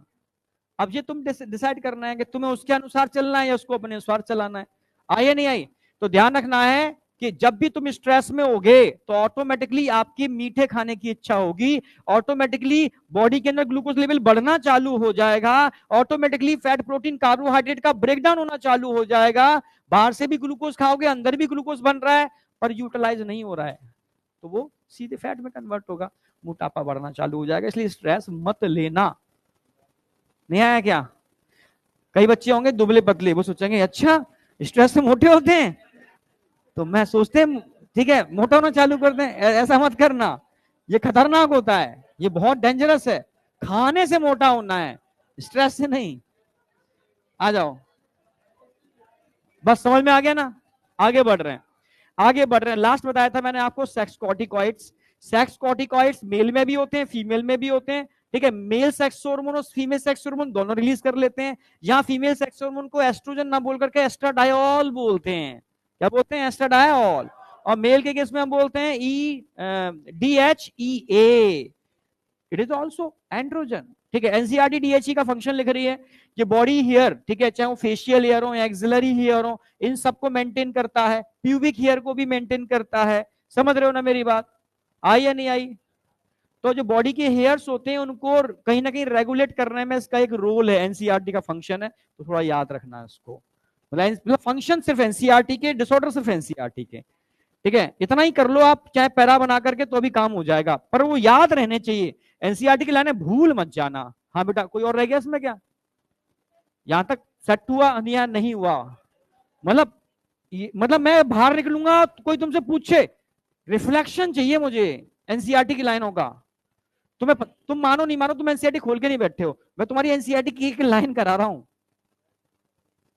मान रहे हो, ये तो खोल के बैठता है बस, देखता नहीं है कुछ भी नोट्स खोल के बैठा है, एनसीईआरटी खोल के बैठा है, और अपने को सेटिस्फाइड रख रहा है, नोट्स भी खुले हैं, एनसीईआरटी भी खुली है, सब सही चल रहा है, क्या जो भी है वो पता है ना मुझे वो। हाँ हाँ बेटा बोल, हाँ ग्लूकोकॉर्टिकॉइड बताऊंगा, वही अभी मैं इसको कोरिलेट करूंगा पैनक्रियास के अंदर, मतलब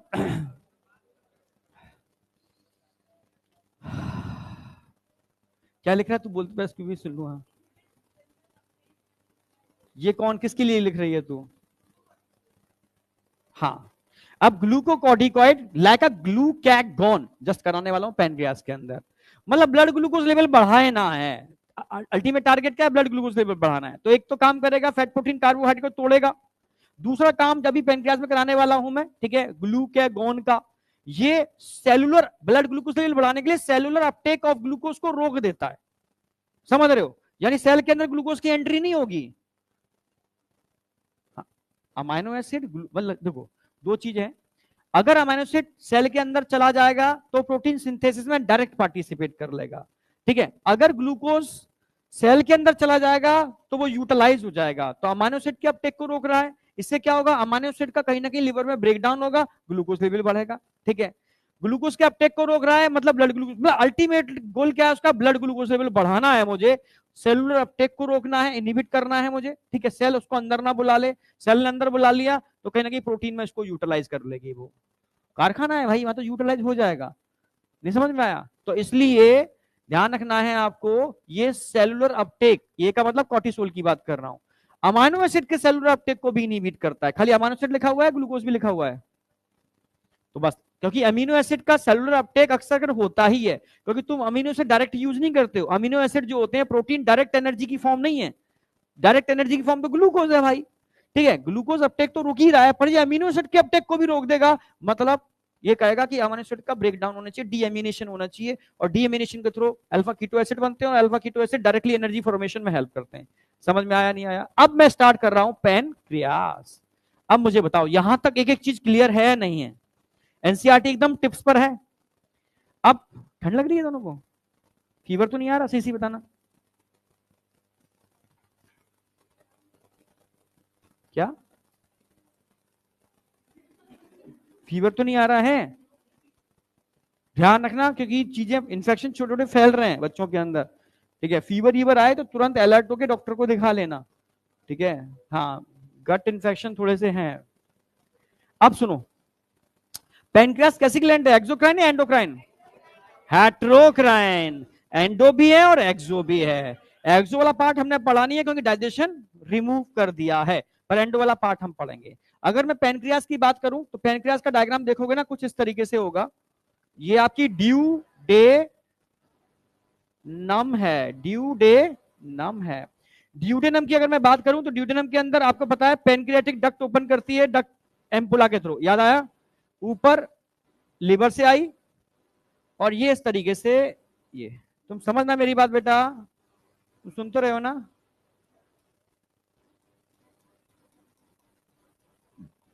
और पेनक्रियास की बात की जाए तो ग्लैंड किस तरीके से होती है, ये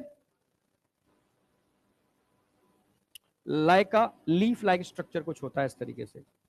इसके अंदर अगर हम बात करें तो छोटे छोटे कुछ ग्लैंड्स होते हैं, इनको क्या बोलते हैं, islets of Langerhans. It is endocrine part of pancreas, endocrine part of pancreas. ये डायग्राम तसल्ली से बना लेना, अभी अभी आज मैं मेरे संग संग बस रिवीजन और याद कराऊंगा आज तो मैं बस।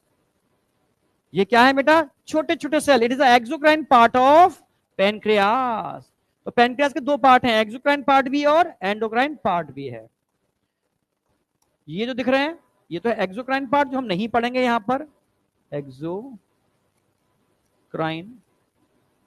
पार्ट। हाँ, यहां हम क्या पढ़ने वाले हैं, एंडोक्राइन, एंडोक्राइन पार्ट, जिसको बोलेंगे आइलेट्स ऑफ लैंगरहैंस।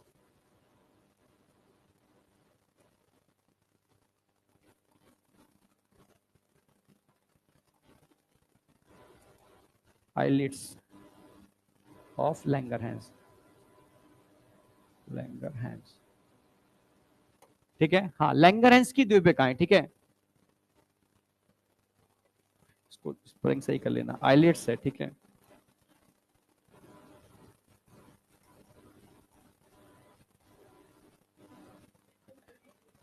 क्या है, एल ई,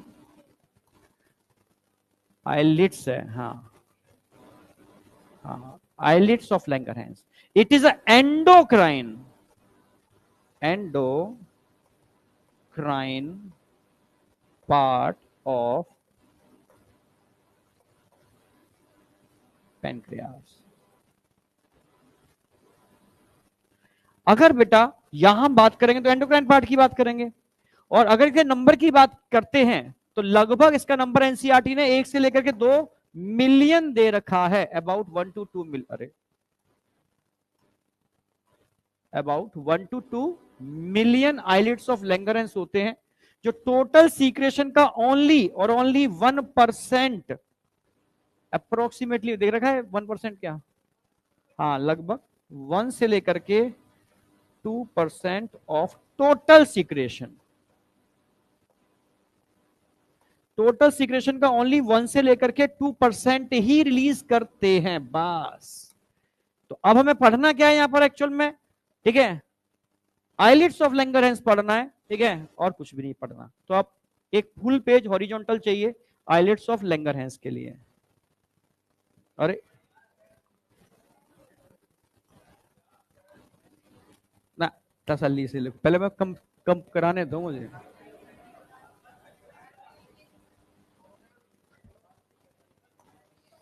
रिदम तोड़ने मत देना अभी। अब इसकी अगर मैं बात करूं तो इसमें आप ध्यान से देखोगे भाई क्या होंगे इसके अंदर, ब्लड वेसल्स, ये ऐसे ऐसे ऐसे ऐसे ऐसे, ये सब ब्लड वेसल्स हैं। ए, ये क्या है सब, क्योंकि हार्मोन डक्ट में रिलीज नहीं होते, हार्मोन अंदर रखो, अंदर रखो उसको। तुम पता है आजकल तुम कम से कम देखा तो करो, बड़े बड़े फिल्म स्टार, समझ रहे हो, मोबाइल छोड़ते जा रहे हैं, मतलब इस दुनिया से दूर हो रहे हैं, क्योंकि हम बर्बाद हो रहे थे। अब हम धीरे धीरे वापस, अभी रिवर्स हो रही है दुनिया, ध्यान रखना वापस। हाँ, सोशल मीडिया को लोग छोड़ रहे, लोग जो कह रहे हैं कि इट इज मतलब हमारी लाइफ को किल कर रहा है ये, मतलब वापस पुरानी लाइफ में लौट रहे हैं लोग। मैं नॉर्मल, अब क्या हो रहा है, उल्टा हो रहा है। जैसे पहले चाय अंग्रेज यूज किया करते थे, अंग्रेजों ने चाय छोड़ दी, और कौन, झोपड़ में जो पट्टियों में रहते थे जो गरीब लोग थे, उन्होंने इसको लेना चालू कर दिया। मोबाइल अब आगे आके रिक्शे वाले, ये बिल्कुल ऐसे लोग हैं ना जो बिल्कुल पढ़े लिखे नहीं है, मैं ये नहीं कह रहा गलत है, पढ़े लिखे लोग नहीं है, वो मोबाइल यूज करेंगे, और जो वाकई में पढ़ा लिखा इंसान होगा, जेन्युइन इंसान होगा, वो इनसे दूर हो जाएगा। अब तुम देख लो यार, ये तो समय में रियल कह रहा हूं। अरे मैं ये नहीं कह रहा दूर हो जाओ, टेक्नोलॉजी यूज करो, पर जरूरत के हिसाब से करो ना, तुम हर समय चिपका के मत रखो अपने से, ठीक है, समझ में आया ना, रुको अंदर उसको। और डिपेंडेंसी डिपेंडेंसी मत करो, उस पर डिपेंड रहोगे तो गड़बड़ हो जाएगा, ठीक है। जब अपनी जरूरत हो तो यूज करो उसको, जब बहुत जरूरत हो, अपनी जरूरत नहीं है तो दूर रखो, उसका रेडिएशन दूर रखो। वापस आओ, इधर इधर इधर इधर इधर। मेरा मजबूरी है कि मेरा काम मोबाइल पे डिपेंड है, समझ रहे हो ना, ऑनलाइन डिपेंड है, नहीं तो मैं तो उसको ऐसी जगह डाल दूं, मतलब एक सिंपल फोन रखते हैं ना, वो फोन रखना चालू कर दूं, वो वो वापस आएगा। जब ज्यादा नहीं कह रहा हूं, 5 सालों में देखना चीजें रिवर्ट होंगी। अभी बार बार निकाल के वो दिखा देता है, मुझे 10 बार तो मुझे दिखा चुका, देखो सर मेरे पास है। बस इधर आ जाओ बेटा, इसके अंदर क्या होंगे, सेल्स। इसमें कितने टाइप के सेल्स हो सकते हैं, 3, अल्फा, बीटा, और बस गामा ही होगा क्या, डेल्टा नहीं बोलोगे, बस अल्फा बीटा तो सर गामा ही होगा। हम सर अल्फा बीटा गामा जानते हैं, डेल्टा तो हमने पढ़ा ही नहीं है। अल्फा, बीटा, डेल्टा, आई,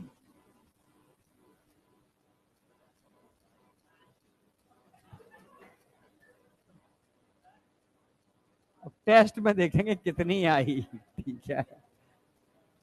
ये बीच में भी कुछ सेल नजर आ रही है आपको क्या, अगर वास्तव में बनाना चाहते हो तो मेरे साथ साथ, अलग अलग से टाइम नहीं मिलेगा, वो तुम्हारी स्पीड पर डिपेंड करेगा। अब देखो, इधर तो मैं दिखाता हूं ये अंदर वाली सेल्स, नहीं पहले बाहर की दिखाता हूं। ये क्या हो गए, अल्फा, समझना, अंदर येलो कलर के दिख रहे हैं ना, येलो कलर के, बीटा, पिंक कलर के दिख रहे हैं ना दोनों के बीच में, डेल्टा। 3 टाइप के सेल्स होते हैं, ये आइलिट्स ऑफ लैंगरहैंस का डायग्राम है बेटा, ठीक है। तो यहां लिख रहा हूं मैं alpha cells, alpha cells, beta cells, और delta cells, alpha cells, beta cells और डेल्टा सेल्स, ठीक है। बस ये आप जानते हो, खूब कई बार पढ़ चुके हो। अल्फा सेल कौन सा हार्मोन रिलीज करते हैं, ग्लूकैगॉन, ग्लूकैगॉन। बीटा सेल क्या रिलीज करते हैं, इंसुलिन, इंसुलिन। डेल्टा सेल क्या रिलीज करते हैं? सोमैटोस्टैटिन, ये तो आप जानते हो ना, सोमैटोस्टैटिन, इंसुलिन और ग्लूकागॉन। अगर मैं ग्लूकागॉन की बात करता हूं तो कैसा हो, ये दोनों एक दूसरे के एंटागोनिस्टिक हैं। ये करेगा वो उसका उल्टा करेगा। ये क्या है? हाइपरग्लाइसेमिक हार्मोन है, इंक्रीज करेगा ब्लड ग्लूकोज लेवल, यानी क्या बोलेंगे इसको? Hyper glycemic hormone. ऐसा हार्मोन जो ब्लड ग्लूकोज लेवल बढ़ा दे। ये क्या करता है? डिक्रीज करेगा, डिक्रीज ब्लड ग्लूकोज, मतलब हाइपोग्लाइसीमिया। हाइपो माने कम, ग्लाइसीमिक, हाइपोग्लाइसीमिक हार्मोन। ये हाइपोग्लाइसीमिक हार्मोन है, समझना। अच्छा, ब्लड ग्लूकोज लेवल बढ़ाएगा कैसे ये भाई? ये कैसे बढ़ाएगा? हाइपरग्लाइसीमिक कैसे करेगा? नंबर वन, ये इंक्रीज कर देगा, इंक्रीज कर देगा, या कह सकते हो, मैं टर्म लिख देता हूं, इंक्रीज कर देगा ग्लाइको जीनो लाइसिस। सिस नहीं, सिस का मतलब ग्लाइकोजन का बनना, लाइसिस का मतलब ग्लाइकोजन का टूटना। तो ग्लूकोज बढ़ेगा। और क्या करेगा इसके अलावा? इंक्रीज ग्लूको नियोजेनेसिस। भाई ग्लूकोज को बनाएगा ग्लाइकोजन के अलावा फैट और अमाइनो एसिड को तोड़ करके। और क्या करेगा? डिक्रीज करेगा cellular Uptake of glucose. Glucose के सेलुलर अपटेक को घटा देगा, जिससे ब्लड ग्लूकोज लेवल बढ़ जाए, सेल के अंदर ग्लूकोज की एंट्री रुक जाए। नहीं, तुम समझ रहे हो ना मेरी बात? तीन तरीके से ये ब्लड ग्लूकोज लेवल बढ़ा सकता है। किसको नहीं पता ग्लाइकोजिनोलाइसिस या ग्लाइकोनियोजेनेसिस? हाँ हाँ, वास्तव में नहीं पता। जिनको नहीं पता है वो अलग से लिख सकते हैं। ग्लाइकोजिनोलाइसिस का मतलब होता है ग्लाइकोजन का ग्लूकोज में कन्वर्जन। शॉर्ट में लिख रहा हूं मैं, ग्लूकोज। और ग्लाइकोजन के अतिरिक्त फैट, नियो ग्लूको नियो, नियो मतलब किसी नई चीज से, जेनेसिस मतलब बनना, ग्लूकोज का ग्लाइकोजन के अतिरिक्त किसी नई चीज से बनना, फैट या प्रोटीन, फैट या प्रोटीन का ग्लूकोज में टूटना। ये क्या हो गई? ग्लूकोनियो, नाम में छुपा हुआ है ना, ग्लाइकोजिनोलाइसिस, ग्लाइकोजन का टूटना, ग्लूकोज बनेगा। ग्लूकोनियोजेनेसिस, ग्लूकोज का किसी नई चीज से बनना, फैट और प्रोटीन ग्लाइकोजन के अतिरिक्त। नहीं आया क्या? सेलुलर अपटेक तो समझ रहे हो, सेल का अंदर लेना, अपटेक करना कम कर देगा। सेलुलर अंदर, सेल के अंदर ग्लूकोज नहीं जाएगा तो सिंपल सी बात है, ब्लड ग्लूकोज लेवल बढ़ जाएगा। हाँ है ना? अब आई है नहीं आई? तुम लोगों को आ रही है? आ रही है ना? तो ऐसे हिला तो लिएगा थोड़ी बहुत गर्दन, स्टैच्यू बन जाती है तो सब समझ रहे, हाथ पर थोड़े से मूव करने चाहिए, गर्दन ही मूव करते रहा करो भाई। ग्लूकोज का मतलब है एनर्जी, ठीक है? लीवर में पढ़ाया तो था ना, मेटाबॉलिक पाथवे के अंदर हिंट तो दी थी ना, अल्फा कीटो एसिड बनाया था ना मैंने, अमाइनो एसिड टूटने से। ऐसे ही मान ले तू, बस यही तरीका है। हाँ, यहां तक कोई डाउट? अब इंसुलिन क्या काम करती है? ब्लड ग्लूकोज लेवल बढ़ाती है, घटाती है? घटाएगी। क्या करके? ये सेलुलर अपटेक को बढ़ा देगी। GLU2 4 प्रोटीन बनाया था ना मैंने, ये सेलुलर अपटेक को बढ़ा देगी। नहीं समझ में आया? लिवर और मसल्स के जो सेल्स होते हैं उनकी परमिएबिलिटी, पारगम्यता ग्लूकोज के लिए बढ़ा देगी, तेजी से अंदर आना चालू हो जाएगा, ब्लड ग्लूकोज कम हो जाएगा। समझ में आया? तो ये कम करती है ब्लड ग्लूकोज लेवल। कैसे कम करेगी? इंक्रीज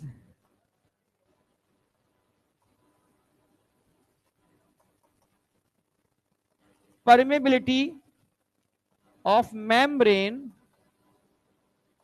फॉर ग्लूकोज, या ऐसे भी कह सकते हो डिक्रीज, सॉरी इंक्रीज सेल्यूलर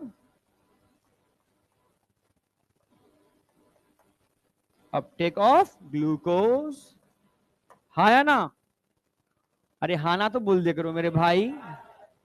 हाँ, मेरी क्लास में तुम्हारी एनर्जी कहां चली जाती है? बड़ी सारी क्लास में तुम सीट सीट तोड़ देते हो, सारी एनर्जी यहां बचाते हो, वहां उड़ेल देते हो। यहां भी तोड़ रखी है, नीचे उधर का देखो, उसका पैर से बैठा है ना उसके नीचे। हाँ मतलब ये टूटी हुई है, मुझे पता है। वो तो अभी कैमरे की निगाह में नहीं गई तो ये फंस जाएगा बेचारा। हाँ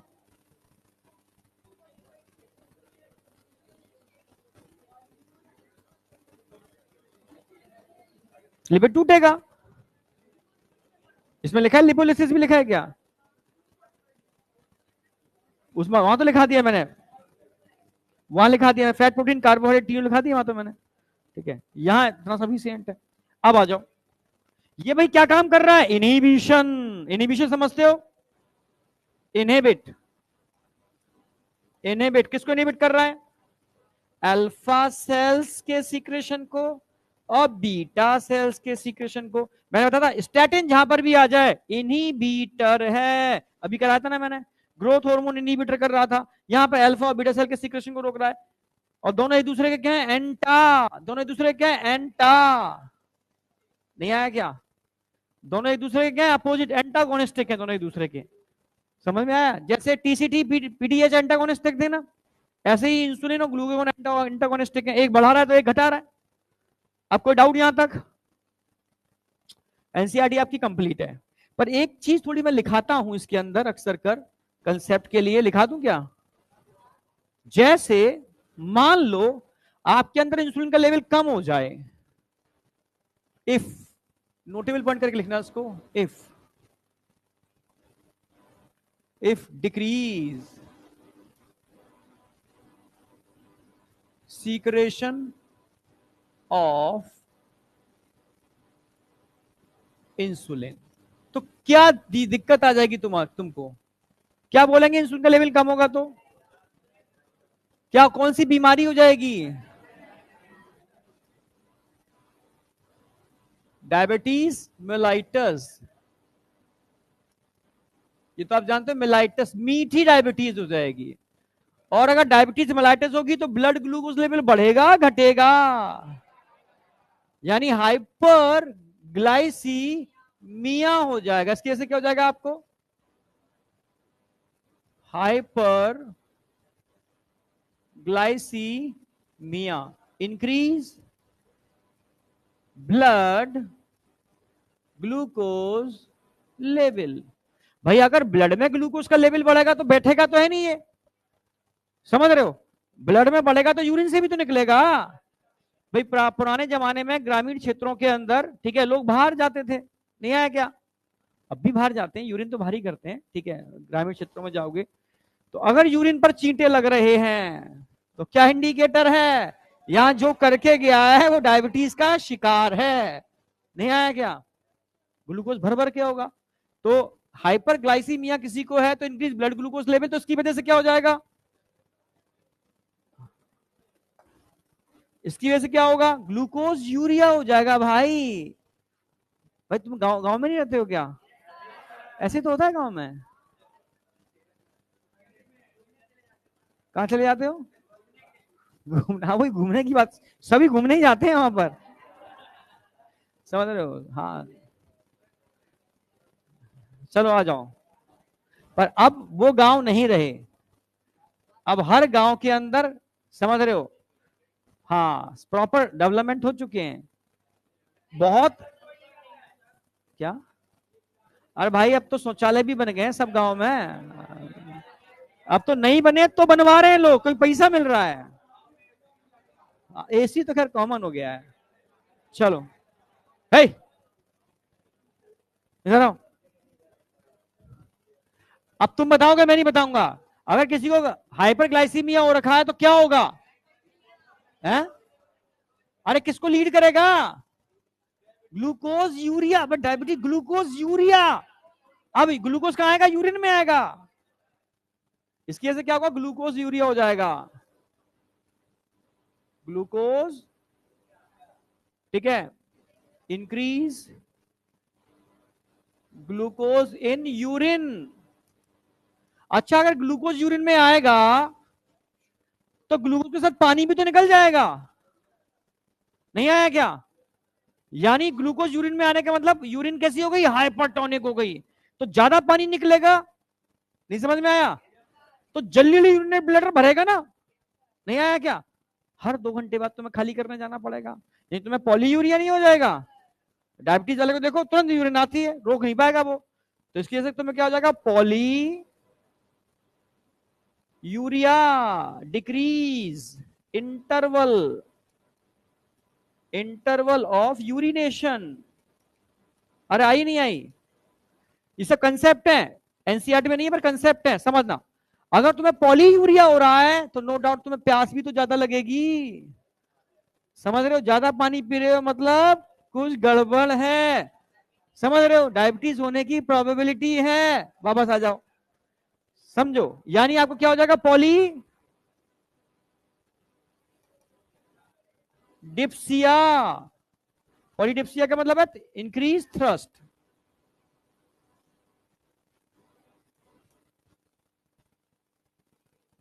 थ्रस्ट यही होगी ना?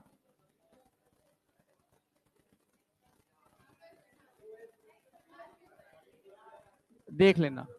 अगर आपकी प्यास बढ़ेगी, डिहाइड्रेशन बढ़ेगा, डिहाइड्रेशन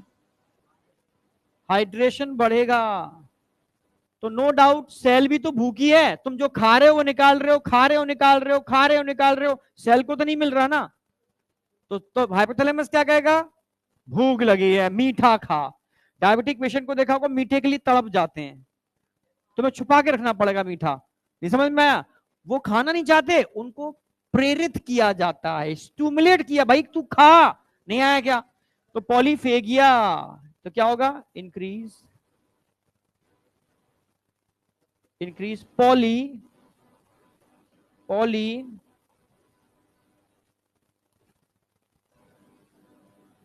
फेगिया, यानी हंगर बढ़ जाएगा।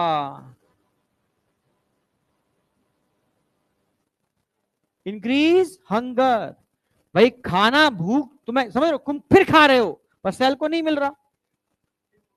नहीं समझ में आया? सेल थोड़ी मिल रहा है, क्योंकि सेल के अंदर जा नहीं रहा है, वो तो ब्लड में आ रहा है, यूरिन बाहर निकाल रही है। तो मजबूर होकर के हाइपोथैलेमस क्या करेगा? भाई मैं तो समझना मेरी बात। हाइपोथैलेमस बार बार, ये सेल कह रही है भूख लगी है, हाइपोथैलेमस भाई इस इंसान से कहे कि खाना खाए। वो खा रहा है, खिला रहा है, खा रहा है, खिला रहा है, खा रहा है, पर सेल को नहीं मिल रहा ग्लूकोज। तब सेल बहुत इंतजार कर करके परेशान हो जाएंगी। तब अंदर जो फैट स्टोर्ड है उससे कहेंगे भाई अब तू टूटना चालू कर दे, हमें तो एनर्जी चाहिए। ठीक है, तो यहां पर फैट टूट रहा है इनकम्प्लीट तरीके से, इनकम्प्लीट ब्रेकडाउन ऑफ फैट होगा। जब इंसान एकदम बहुत तेजी से मोटा होता है और पतला होना चालू हो जाए तो समझ लो it is a dangerous condition. यानी इनकम्प्लीट ब्रेकडाउन ऑफ फैट हो रहा है। और फैट का जब भी इनकम्प्लीट ब्रेकडाउन होगा तब उस समय किडनी डैमेज होने की प्रोबेबिलिटी बढ़ जाएगी, क्योंकि फैट के टूटने से, इनकम्प्लीट ब्रेकडाउन से कीटोन बॉडीज बनती हैं और इससे कीटो एसिडोसिस हो जाती है, कीटोन यूरिया हो जाता है। समझना मेरी बात। हंगर बढ़ेगी और हंगर बढ़ने से क्या होगा बेटा? अब इसमें आगे लिख रहा हूं, नीचे तुम जगह हो तो नीचे लिख देना। Increase incomplete, incomplete breakdown, incomplete breakdown of fat. Fat का इनकम्प्लीट ब्रेकडाउन होगा तो किसका फॉर्मेशन होगा? फॉर्मेशन ऑफ कीटोन बॉडीज,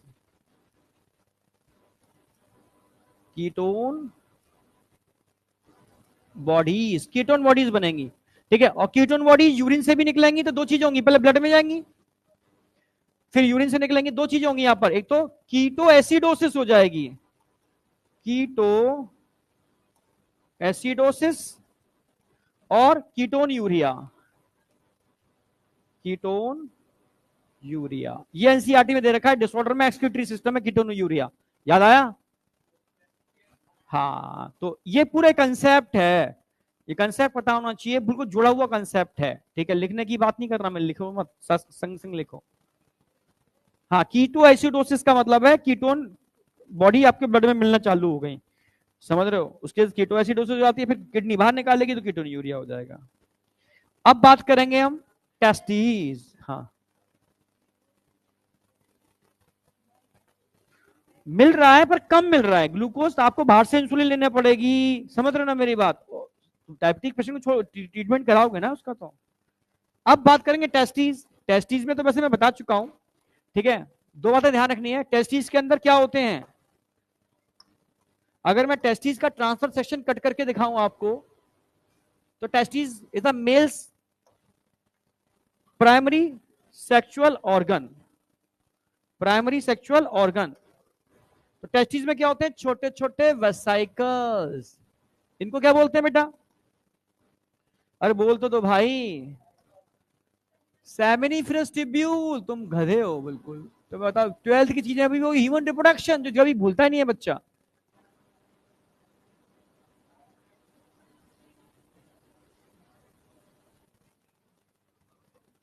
कौन था ये?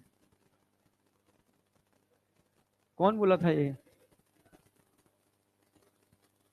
प्रैक्टिकल में मैं भी करा दूंगा ढंग से, समझ रहे हो ना, क्लास के अंदर जो भी था, ठीक है। बस इतना ही चाहिए मुझे, तुम्हारे अंदर एटिकेट्स होने चाहिए बहुत बढ़िया तरीके से। ये तो है सर्टोली सेल्स, और यहां नीचे कौन, बेस पे कौन लगे होते हैं? Spermatogonia, spermatogonia. और इनके बाहर होते हैं लिडिक सेल। क्या होते हैं? Leydig cell. तो टेस्टिस में दो ही टाइप के सेल्स होते हैं, समझना मेरी बात। ये तो नजर आ रहे हैं आपको, क्या? Leydig cell, Leydig cells. और कहां पर होते हैं? स्पेस के अंदर। स्पेस को क्या बोलते हैं? Interstitial space, interstitial space. आज क्वेश्चन काफी हैं, करके यहाँ ढंग से करने हैं सारे के सारे। इसलिए इन सेल को हम और क्या बोलते हैं? Interstitial cell, interstitial cells. ठीक है, अगर इन इंटरस्टिशियल सेल को बाहर से पिट्यूटरी से स्टिमुलेशन मिलता है, किसका? ल्यूटिनाइजिंग हार्मोन का, तो तुरंत इंटरस्टिशियल सेल क्या निकालते हैं? एंड्रोजन। एंड्रोजन। कौन सा एंड्रोजन? टेस्टोस्टेरॉन। ठीक है, ये टेस्टोस्टेरॉन समझना, इन सेल को इनको क्या बोलते हैं? इन सेल को spermatogonia, spermatogonia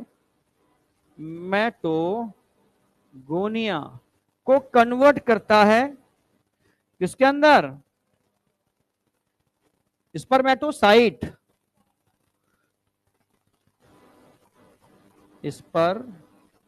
spermatocyte, primary spermatocyte, secondary spermatocyte, और फिर उसके बाद क्या होगा? स्पर्मेटिड। मैं डायरेक्टली स्पर्मेटिड बना दे रहा हूं, ठीक है। स्पर्मेटिड्स, ठीक है। ये कौन बनवाएगा स्पर्मेट, एंड कौन करवाएगा इसको? कौन करवाएगा? एंड्रोजन। एंड्रोजन स्पर्मेटोगोनिया को स्पर्मेटिड में कन्वर्ट कर देते हैं, और स्पर्मेटिड से क्या बनते हैं? स्पर्म्स। यहां लिखता हूं, स्पर्म्स का फॉर्मेशन होगा। स्पर्म्स यानी मैच्योर स्पर्म, ठीक है। अब ये कौन बनाएगा? इसके लिए ध्यान रखना है आपको, यहां पर कौन से सेल दिख रहे हैं आपको? ये सर्टोली सेल, सर्टोली सेल्स। ये सर्टोली सेल किसके स्टिमुलेशन से? F S H. वो इसको स्टिमुलेट करेंगे, तब क्या निकालेंगे? Sperm maturation factor. ये स्पर्म मैचुरेशन फैक्टर क्या काम कराएंगे? इसको मैच्योर करेंगे, तब जाकर के स्पर्म का फॉर्मेशन होगा। आई नहीं आई? ठीक है, तो ये एंड्रोजन के फंक्शन तो मैं लिखा ही चुका हूं सारे के सारे, कुछ यहां पे फिर दे रखे हैं इन्होंने, ठीक है। जैसे इन्होंने क्या क्या दे रखा है आप देखो। एंड्रोजन करते क्या है? एंड्रोजन करते क्या है? Androgen regulate the development, maturation, function of the male accessory sex organ. समझना मेरी बात। जैसे epididymis, vas deferens, seminal vesicle and prostate gland and urethra. यानी मेल के सेकेंडरी सेक्सुअल ऑर्गन, प्राइमरी कौन होते हैं? टेस्टिस। टेस्टिस तो प्राइमरी है, जीन से बनते हैं। फीमेल में प्राइमरी कौन है? ओवरी, जीन से बनते हैं। पर सेकेंडरी सेक्सुअल ऑर्गन जीन से नहीं बनते। समझ रहे हो? उनके लिए प्राइमरी सेक्सुअल ऑर्गन रिस्पॉन्सिबल होते हैं, क्योंकि हार्मोन रिस्पॉन्सिबल होते हैं। समझ में आ गया? एंड्रोजन का लेवल जब बढ़ता है तो वही इन सेकेंडरी सेक्सुअल ऑर्गन को बनाने के लिए रिस्पॉन्सिबल होते हैं, इनके डेवलपमेंट के लिए रिस्पॉन्सिबल होते हैं। तो एंड्रोजन का फंक्शन समझ में आ गया? कोई डाउट? और क्या काम करते हैं ये? मस्कुलर ग्रोथ कराते हैं। तभी तो मेरा था DHEA लोग आज के डेट में खूब यूज कर रहे हैं, ठीक है। पर इसके साथ साथ क्या हो जाता है? Growth of facial and axillary hair, इसके लिए भी यही रिस्पॉन्सिबल होते हैं। पर एक ड्रॉबैक भी है, एग्रेसिवनेस। मेल एग्रेसिव होते हैं कंपेरेटिव फीमेल, ठीक है। ये नेचर की बात कर रहा हूं, ऐसा नहीं कि फीमेल एग्रेसिव नहीं होते। समझ रहे हो? हाँ, एग्रेशन से मतलब वो नहीं है गाली देना, एग्रेशन से मतलब है, समझ रहे हो ना, मां चंडी का रूप। समझ में आया? हाँ, तो तभी तो अर्धनारेश्वर टर्म यूज किया गया है। शिव के अंदर मां चंडी भी हैं, जो हिंदू रिलीजन को समझते हैं उनके लिए बता रहा हूं, ठीक है। हर रिलीजन में अपना अलग अलग कंसेप्ट है, मैं थोड़ा नॉलेज है इसलिए बोल दे रहा हूं, ठीक है। समझ रहे हो? तो सीधी सी बात है, ठीक है। चंडी का रूप उसके पास भी है, ठीक है, पर नेचर ने उसको एग्रेशन नहीं दिया। इमरजेंसी में कोई कुछ भी कर सकता है, वो एड्रिनल ग्लैंड कराती है हमेशा। जो चंडी का रूप है वो एड्रिनल ग्लैंड की वजह से होता है। समझ में आ गया ना? हाँ, ठीक है। पर नेचर ने उसको शांत बनाया है, उसको, ठीक है, शांत बनाया है। क्यों? क्योंकि उसके पास एंड्रोजन नहीं है। समझना मेरी बात? कम है मतलब, उसको छोड़ दो एड्रिनल ग्लैंड को। तो एग्रेसिवनेस के लिए भी रिस्पॉन्सिबल होता है, पर साथ साथ में low pitch of voice. Female की पिच बहुत हाई होती है। मतलब तुम अगर शांत रहते हो, तुम्हारे अगर किसी की पिच ज्यादा हो, तुम्हारे लिए बात नहीं कर रहा, किसी की ज्यादा हो तो तुम्हारे लिए कान फटने वाले हैं। चुभता है? मम्मी से पूछूंगा मैं, ये आप बोलती हो तो उसके चुभता है।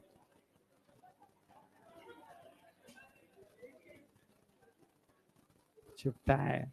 इधर आ जाओ, इधर आ जाओ, ठीक है। Low pitch of voice. अब यहां आ जाओ बेटा, यहां आ जाओ, ठीक है। ये नेचर का कंसेप्ट है, ठीक है, ये नेचर ने बनाया है। हर चीज की भी तो कुछ ना कुछ लॉजिक होता है, पर लॉजिक में अभी नहीं पढ़ूंगा, ह्यूमन रिप्रोडक्शन पढ़ूंगा। अभी तो छोटा दे रखा है, समझ लो, ठीक है। एंड्रोजन और क्या काम करते हैं? इसको छोड़ो, सीधा स्पर्मेटोजेनेसिस। ये अभी जस्ट करा के चुका हूं। सबसे इंपॉर्टेंट काम है क्या है? स्पर्मेटोजेनेसिस को इंड्यूस करते हैं। कोई डाउट? इसके अलावा लेबिडो, फीमेल में लेबिडो नहीं टर्म नहीं होता, मेल में लेबिडो टर्म होता है, ठीक है। मतलब मेल सेक्सुअल बिहेवियर, इसको लेबिडो बोलते हैं, ठीक है। ये बताया भी था मैंने भाई, मेल के सेक्सुअल बिहेवियर या कह सकते हो, ठीक है, इसको लेबिडो टर्म यूज करेंगे। फीमेल सेक्सुअल बिहेवियर को लेबिडो टर्म यूज नहीं करते, टर्म है एक, समझो, ठीक है। उसके लिए एंड्रोजन रिस्पॉन्सिबल होते हैं। समझ रहे हो? दीज हार्मोन प्रोड्यूस, ये मैंने बताया जिम के अंदर क्यों लोग यूज कर रहे हैं एंड्रोजन को, एनाबोलिक इफेक्ट। एनाबोलिक इफेक्ट आप समझते हो? मस्कुलरिटी, बनना, फॉर्मेशन, डेवलपमेंट। इसके लिए कौन? तभी तो मेल के अंदर आरबीसी काउंट ज्यादा होता है कंपेरेटिव फीमेल। मेल के पास सब चीजें ज्यादा होती है, मस्कुलरिटी ज्यादा होती है, तो नेचर ने मेल को बनाया ही है फीमेल को प्रोटेक्ट करने के लिए। नहीं आया क्या? रियलिटी है भाई। मेल का निर्माण ही किया गया है प्रकृति की सुरक्षा के लिए। भाई कंसेप्ट है, अगर तुम उसमें जाओगे, थोड़ा चीजें स्टडी करोगे, तो मेल भी फीमेल क्यों बनाएगी? प्रकृति की रचना के लिए, ठीक है। अब उसकी सुरक्षा भी करनी थी तो मेल बनाए गए। तो मेल बनाए गए क्यों? क्या दिया गया उनको? एंड्रोजन्स दिए गए, उनको मस्कुलरिटी दी गई कि तुम्हारा काम है प्रकृति की सुरक्षा करना। नहीं आया क्या? समझ पा रहे हो मेरी बात? एक्चुअल में यही कंसेप्ट है नेचर का, इसको समझो तब बात है, ठीक है। अब बात, चलो आगे बढ़ रहा हूं मैं। एनाबॉलिक समझ में आ गया? इसमें कोई भी चीज ऐसी नहीं तो तुम्हें याद करनी पड़े। मेल के जितने भी सेकेंडरी सेक्सुअल ऑर्गन होते हैं यही बनाता है, स्पर्मेटोजेनेसिस यही करता है, ठीक है। समझ गया ना मेरी बात? एनाबॉलिक इफेक्ट लोग जिमों में इसे ही यूज करते हैं, लेबिडो टर्म इसी के लिए यूज करेंगे। कोई चीज ऐसी तुम्हें याद करनी पड़े, मुझे तो नहीं लग रहा तुम्हें याद करने वाली कोई चीज लग रही है। याद हो गया होगा। ह्यूमन रिप्रोडक्शन में तुम्हें और फिर एक बार रिवाइज होगा वहां पर, फिर याद हो जाएगा। ऐसे अगर फीमेल की बात करता हूं तो वहां पर क्या है, ओवरी। टाइम मत देखना, चैप्टर खत्म होने के बाद ही टाइम होगा, घड़ियां रुक जाएंगी आज, घड़ियां रुक जाएंगी, चैप्टर खत्म होगा तभी सब चीजें खत्म होंगी, ठीक है। अब भाई फीमेल के पास क्या होती है, ओवरी। इसका डिटेल डायग्राम हम कहां बनाते हैं, ह्यूमन रिप्रोडक्शन में। पर इतना जरूर समझना होगा आपको कि ओवरी में क्या होते हैं, छोटे छोटे प्राइमरी oocyte, प्राइमरी फॉलिकल्स। इनसे क्या बनते हैं, सेकेंडरी फॉलिकल्स। इनसे क्या बनते हैं, टर्शरी फॉलिकल्स।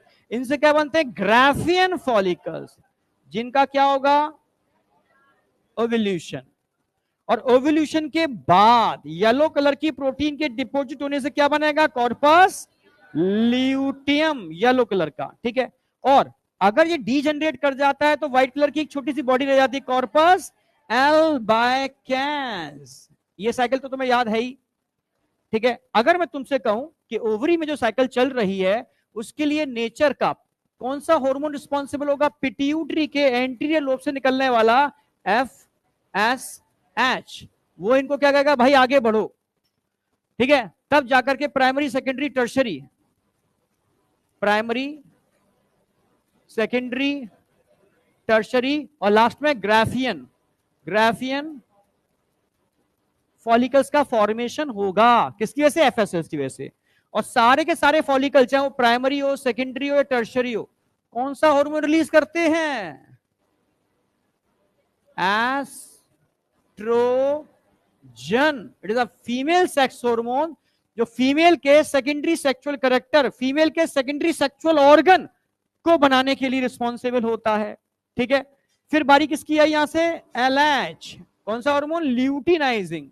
ये क्या काम करेगा, एलएच हार्मोन, ये क्या काम करेगा, एलएच हार्मोन ओव्यूलेशन कराएगा। ये क्या हो रहा है, ओव्यूलेशन। ओव्यूलेशन होने से क्या होगा, सेकेंडरी oocyte कहां चला जाएगा, फैलोपियन ट्यूब में। ये मैं सब डिटेल में कराऊंगा कहां पर, ह्यूमन रिप्रोडक्शन में। और एलएच की वजह से ही, एलएच की वजह से ही, ल्यूटिनाइजिंग हार्मोन की वजह से यहां एक ग्लैंड बन जाएगी, कॉर्पस, कॉर्पस ल्यूटियम। और जब एलएच का लेवल कम हो जाएगा, जिस दिन कम हो जाएगा उस दिन corpus luteum convert into corpus, corpus albicans. Corpus luteum act as endocrine gland, तो क्या रिलीज करेगा, भाई मेन तो प्रोजेस्टेरोन ही है, पर साथ साथ में एस्ट्रोजन भी करता है, एटसेट्रा। रिमेनिंग हार्मोन हम ह्यूमन रिप्रोडक्शन में बात करते हैं। यहां तक कोई डाउट है। अब इसी चीज को एनसीईआरटी कैसे लिख रही है, जो मैंने कंसेप्ट दे दिया। एनसीईआरटी लिख रही है दो ही हार्मोन होते हैं, एक तो एस्ट्रोजन होता है, एक प्रोजेस्टेरोन होता है। कोई डाउट, एस्ट्रोजन सेम मतलब मेल में जो काम हो रहा था वही काम फीमेल में हो रहा है, मतलब सेकेंडरी सेक्सुअल ऑर्गन के डेवलपमेंट के लिए रिस्पॉन्सिबल है। समझना मेरी बात, development and growing, ovarian follicle हो गया, appearance of female secondary sexual character हो गए, हाई पिच वॉइस हो गई, मेमोरी ग्लैंड का डेवलपमेंट हो गया, एटसेट्रा। अगर मैं बात करता हूं एस्ट्रोजन की, also regulate female sexual behaviour, पर उसको लेबिडो नहीं बोलते, बस इतनी सी बात है। प्रोजेस्टेरोन आप जानते हो प्रेगनेंसी को मेंटेन करने वाला हार्मोन है, जब तक है प्रेगनेंसी है, नहीं है तो प्रेगनेंसी गई। तो क्या काम करेगा, सपोर्ट करेगा प्रेगनेंसी को, सिंपल सी बात, ठीक है। साथ में भाई मेमोरी ग्लैंड के बनाने में भी यूज होता है ये, ठीक है। तो ठीक है, progesterone also act on the memory gland और स्टिमुलेट करता है। मेमोरी ग्लैंड में छोटे छोटे एल्वुलाई होते हैं, ह्यूमन रिप्रोडक्शन बताऊंगा, जिनमें मिल्क का फॉर्मेशन होता है, सैक लाइक स्ट्रक्चर जिसमें मिल्क स्टोर होता है, उसमें मिल्क के फॉर्मेशन सीक्रेशन के लिए, यानी मिल्क के फॉर्मेशन सीक्रेशन में इसका रोल होता है, उन एल्वुलाई के बनाने में भी ये हेल्प करता है। कोई डाउट, अब लास्ट पर आ गया, ये मैं करा चुका हूं आपको हर चैप्टर के अंत में, समझ गए ना मेरी बात, यस या नो। ये आप एक बार पढ़ लोगे इन सबको एक बार, जो मैं करा चुका हूं, सारी ग्लैंड्स होंगी इसके अंदर, एरेथ्रोपोइटिन, सब मैं करा चुका हूं, एक बार देख लेना। डाइजेस्टिव सिस्टम के हार्मोन हैं जो हम डाइजेस्टिव सिस्टम में पढ़ा देते हैं, यहां इनका नाम एक बार जिक्र और कर दिया है, ठीक है। जैसे मैं लिख देता हूं, कोई दिक्कत नहीं। गैस्ट्रिन, गैस्ट्रिन क्या काम करता है? इंक्रीज करता है secretion, secretion of gastric juice, gastric, ठीक है, जो आपके खाने की में मदद करता है, ठीक है। Gastric inhibitory peptide GIP, GIP ये इनहिबिट करेगा, ये क्या करेगा? इनहिबिट करेगा again secretion of gastric juice, inhibit secretion of gastric juice. दो हार्मोन कवर हो गए। अब सिक्रेटिन और कोलिसिस्टोकाइनिन की बात आती है, तो सिक्रेटिन की बात कर लो। सिक्रेटिन क्या काम करता है? अगर सिक्रेटिन की बात करता हूं, दो काम करेगा। क्या क्या करेगा? ये इनहिबिट करेगा, इनहिबिट करेगा गैस्ट्रिक मोटिलिटी, गैस्ट्रिक मोटिलिटी।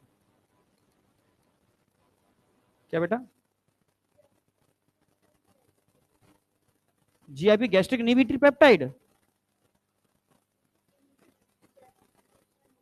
एक ही बात है ये। एक देखो, ये पूरा गैस्ट्रिक जूस के सीक्रेशन को इनहिबिट कर रहा है, तो सब कुछ आ गया, ठीक है, सब कुछ इसमें आ गया, पूरा सिस्टम, मोटिलिटी, सीक्रेशन सबको इनहिबिट करेगा। सेम सिक्रेटिन ये भी मोटिलिटी को इनहिबिट करता है, सीक्रेशन को इनहिबिट करता है, मोटिलिटी एंड सीक्रेशन सेम, यानी इसकी मदद करता है एक तरीके से, ये जीआईपी की मदद करता है। जीआईपी नहीं निकलेगा तो ये काम करेगा, पर इसका एक काम और है, ये स्टिमुलेट भी करता है, secretion of alkaline fluid, alkaline fluid कहां से? Pancreas and liver, bile, liver भी समझ रहे? आप जैसे स्टमक में खाना खाया, स्टमक खाना कहां पहुंचेगा? ड्यूडेनम के अंदर। स्टमक के खाने के साथ साथ एसिड भी तो पहुंच जाएगा ड्यूडेनम के अंदर, भर भर के एसिड। इतना सारा एसिड ड्यूडेनम में पहुंचेगा, वो फाड़ रहे हो, इतना सारा एसिड ड्यूडेनम में पहुंचेगा तो क्या होगा? ड्यूडेनम के अंदर आपकी पाचन की प्रक्रिया नहीं होगी, क्योंकि वहां का मीडियम कैसा होना चाहिए? एल्कलाइन, और एसिड क्या कर देगा? सब एसिडिक कर देगा। तो इसलिए जरूरी है पेनक्रियाटिक एल्कलाइन फ्लूइड और लिवर से एल्कलाइन फ्लूइड के सीक्रेशन को बढ़ाना, वो ये काम करता है, जिससे कि वहां का मीडियम वापस एल्कलाइन हो और आपके डाइजेशन की प्रक्रिया प्रॉपर तरीके से हो। बहुत इंपॉर्टेंट रोल प्ले करता है। अब पेनक्रियाटिक एंजाइम को कौन निकालेगा और बाइल को कौन निकालेगा? Last hormone. कौन सा हार्मोन बचा? सीसीके, सीसीके